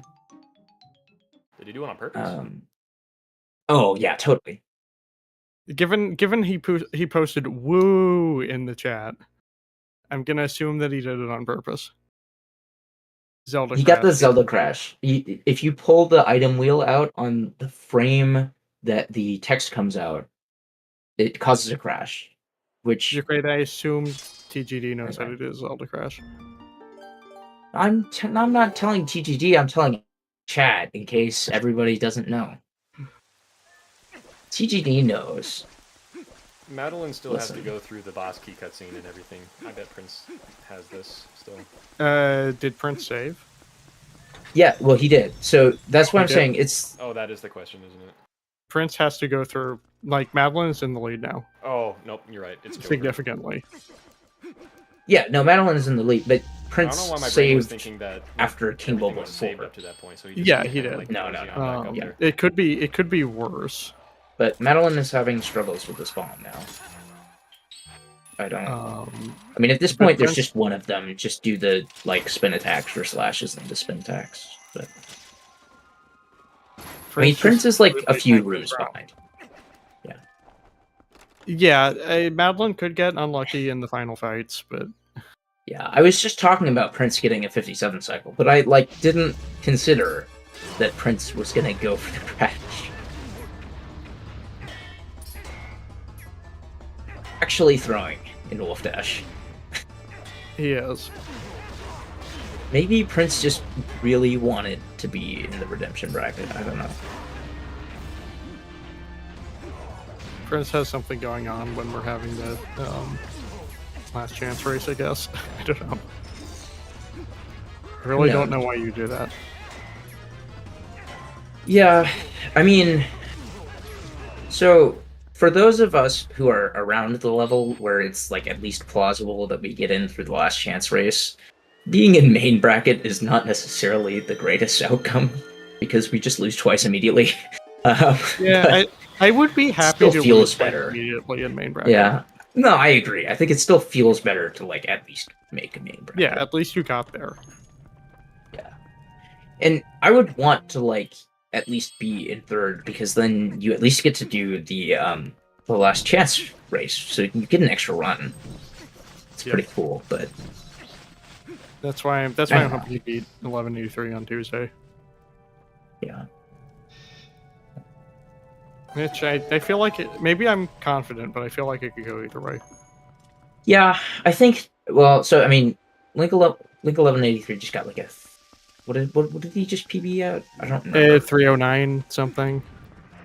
Oh, well, Bedanja's just got a 309. Did Link 1183 also? Oh, just- 1183 okay. also did, I believe. Okay. I think a lot of the 3-4 races in the pools are gonna be close. Let's just put it that way. Not all of them, but a lot of them. And statistically, a few 4s are gonna beat 3s. So I mean, we may have one here today. There's this race. Yeah. So, Yeah. Well, I'm. Sorry, pat the microphone. Technically, JD over Awabi is an upset. yeah, it is. It is. No. I Not think by a that wide like margin. between 1s and 2s, it's like not as much of an upset. Although, like statistically, I think if you consider PBs, like JD beating Awabi might be like more of an upset or as much of an upset as it would be for me to beat Lovers or something. JD got closer to his PB than Awabi did, sort of thing. Well, so I don't know what the gap is between their PBs actually. I'm curious. I'm going to look this up. I'm not certain. It's like 2 minutes. It's 2 minutes. Okay, so it's closer. Yeah. It's closer than this. Yeah, because I think I'm like a few minutes off of Glover's PB. So there's like a few like 1-2s and 2-3s where like the gap is fairly close, but not every run. But I feel like if your PBs are like within a couple minutes of each other, it's not that much of an upset. Like that's just normal like run differences, honestly. No, it's only in strict terms based on seeding. Right, exactly. I mean, I'm looking at my notes here, and honestly, I think any of the 1-2s could go either way. Right. I think like the way the seeding works, I think this was like the 7 seed versus the 8 seed to begin with. Like in terms of overall seeds. So yeah, it must be.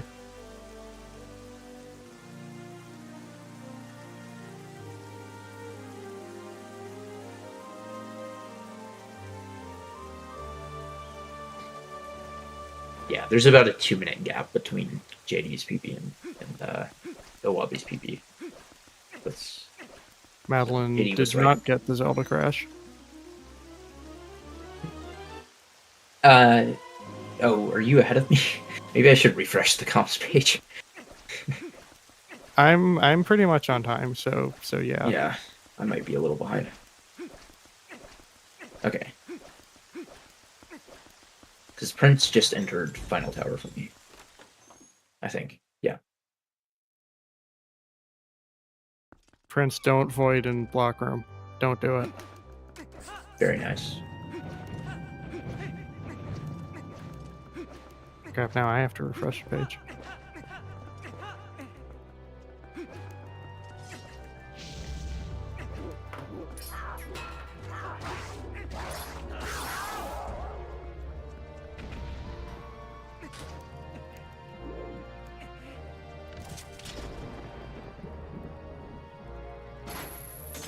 I will be curious if Prince gets to Zelda before Madeline finishes. I also haven't been counting Madeline's cycles. But...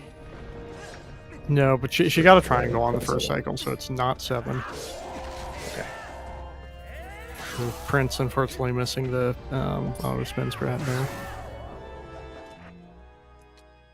TP time And then loss. struggling with the equips for a second there. Oh yeah, I was actually going for 1-bomb Morpheal, but I forgot how to equip for it and just didn't end up going for it as a result. It was good that you didn't. You made go the for right it. choice. I don't because know, Awabi like did- if you may have had the RNG, but Owabi went for it and didn't get it. Yeah. That's why you lost a bunch of time at Morpheal. Oh, did he die?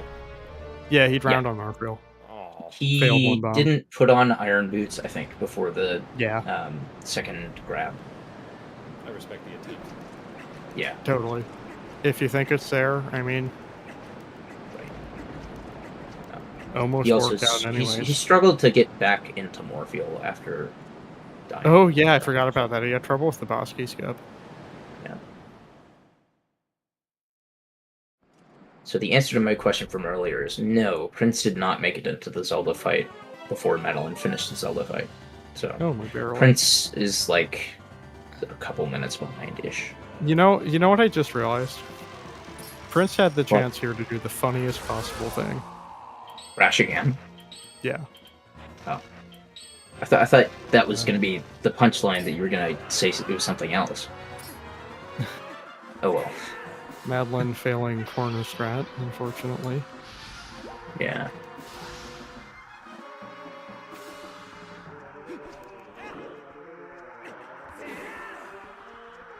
Oh, you got to roll under the tail. Or not. I guess you have enough time to get around. Oh, huh. But you can roll When under I the try tail that, there. it never works. What, rolling under the tail? No, rolling around him like that. Oh, okay, yeah. Because you can definitely roll under like a certain part of Yeah, the you tail. That would be the optimal way to deal with that situation.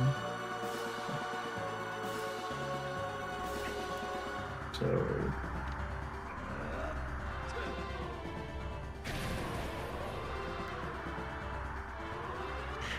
Prince was looking at Midna. Very concerned.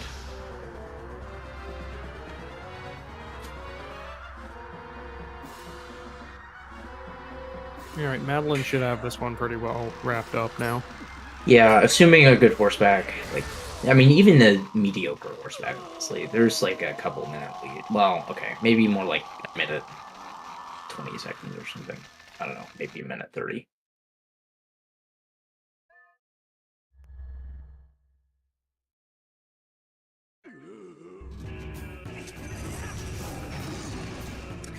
I didn't pay attention to how many cycles Prince got. I'm sorry.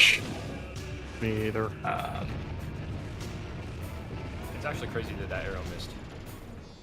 Yeah. Yeah, I feel like it's easier in some ways to miss arrows on GameCube than on HD. Even though opponent is easier to control on SD, like that may make it so that it's easier to like have your line be slightly off and just barely miss. I don't know. No idea. For those who don't know, on HD, opponent controls like a drop tank. So It's true.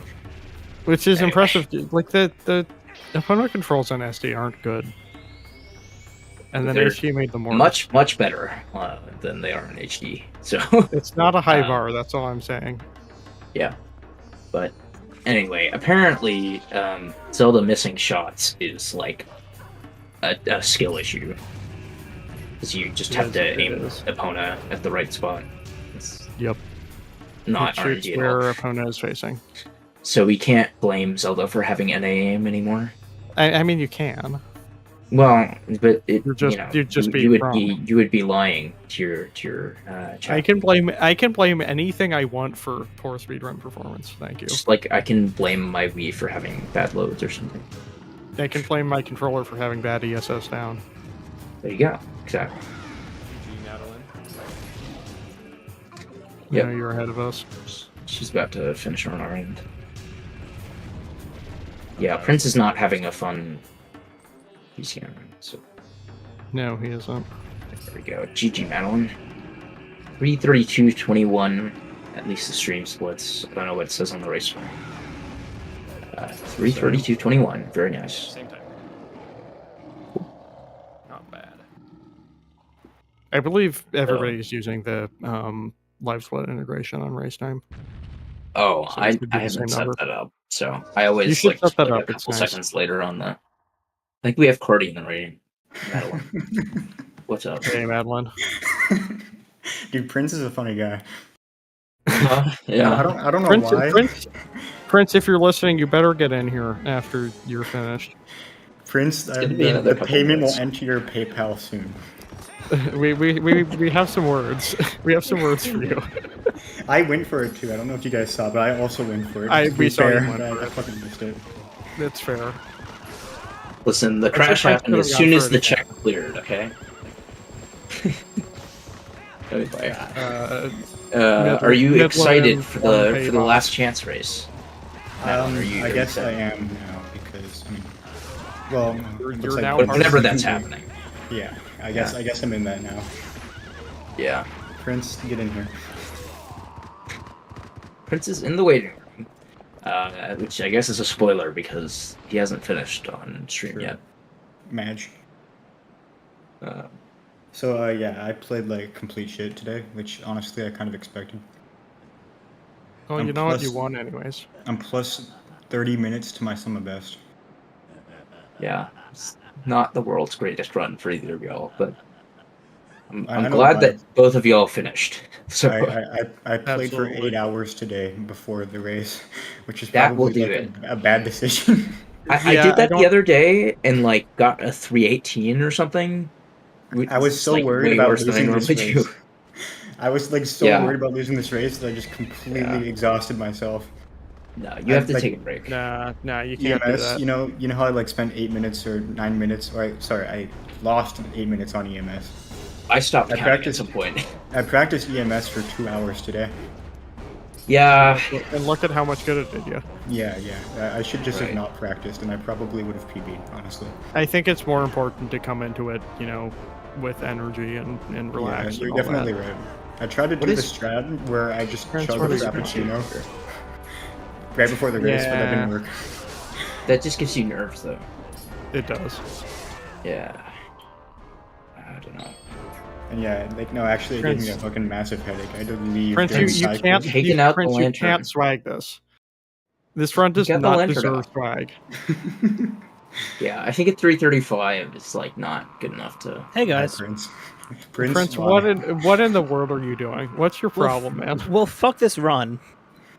Prince. Okay, you Prince, didn't- you the- didn't Fuck this deserve it. race. The Mostly. golden question: were you trying to crash? Oh yeah, Like you hoped that you would crash? yeah. Like do you Prince, just not want to do come the on. last chance race? You just Huh? want to be in redemption bracket? Who cares, man? I Okay, came into this alright. race. I was practiced. I was moisturized. I was in my lane. I was thriving.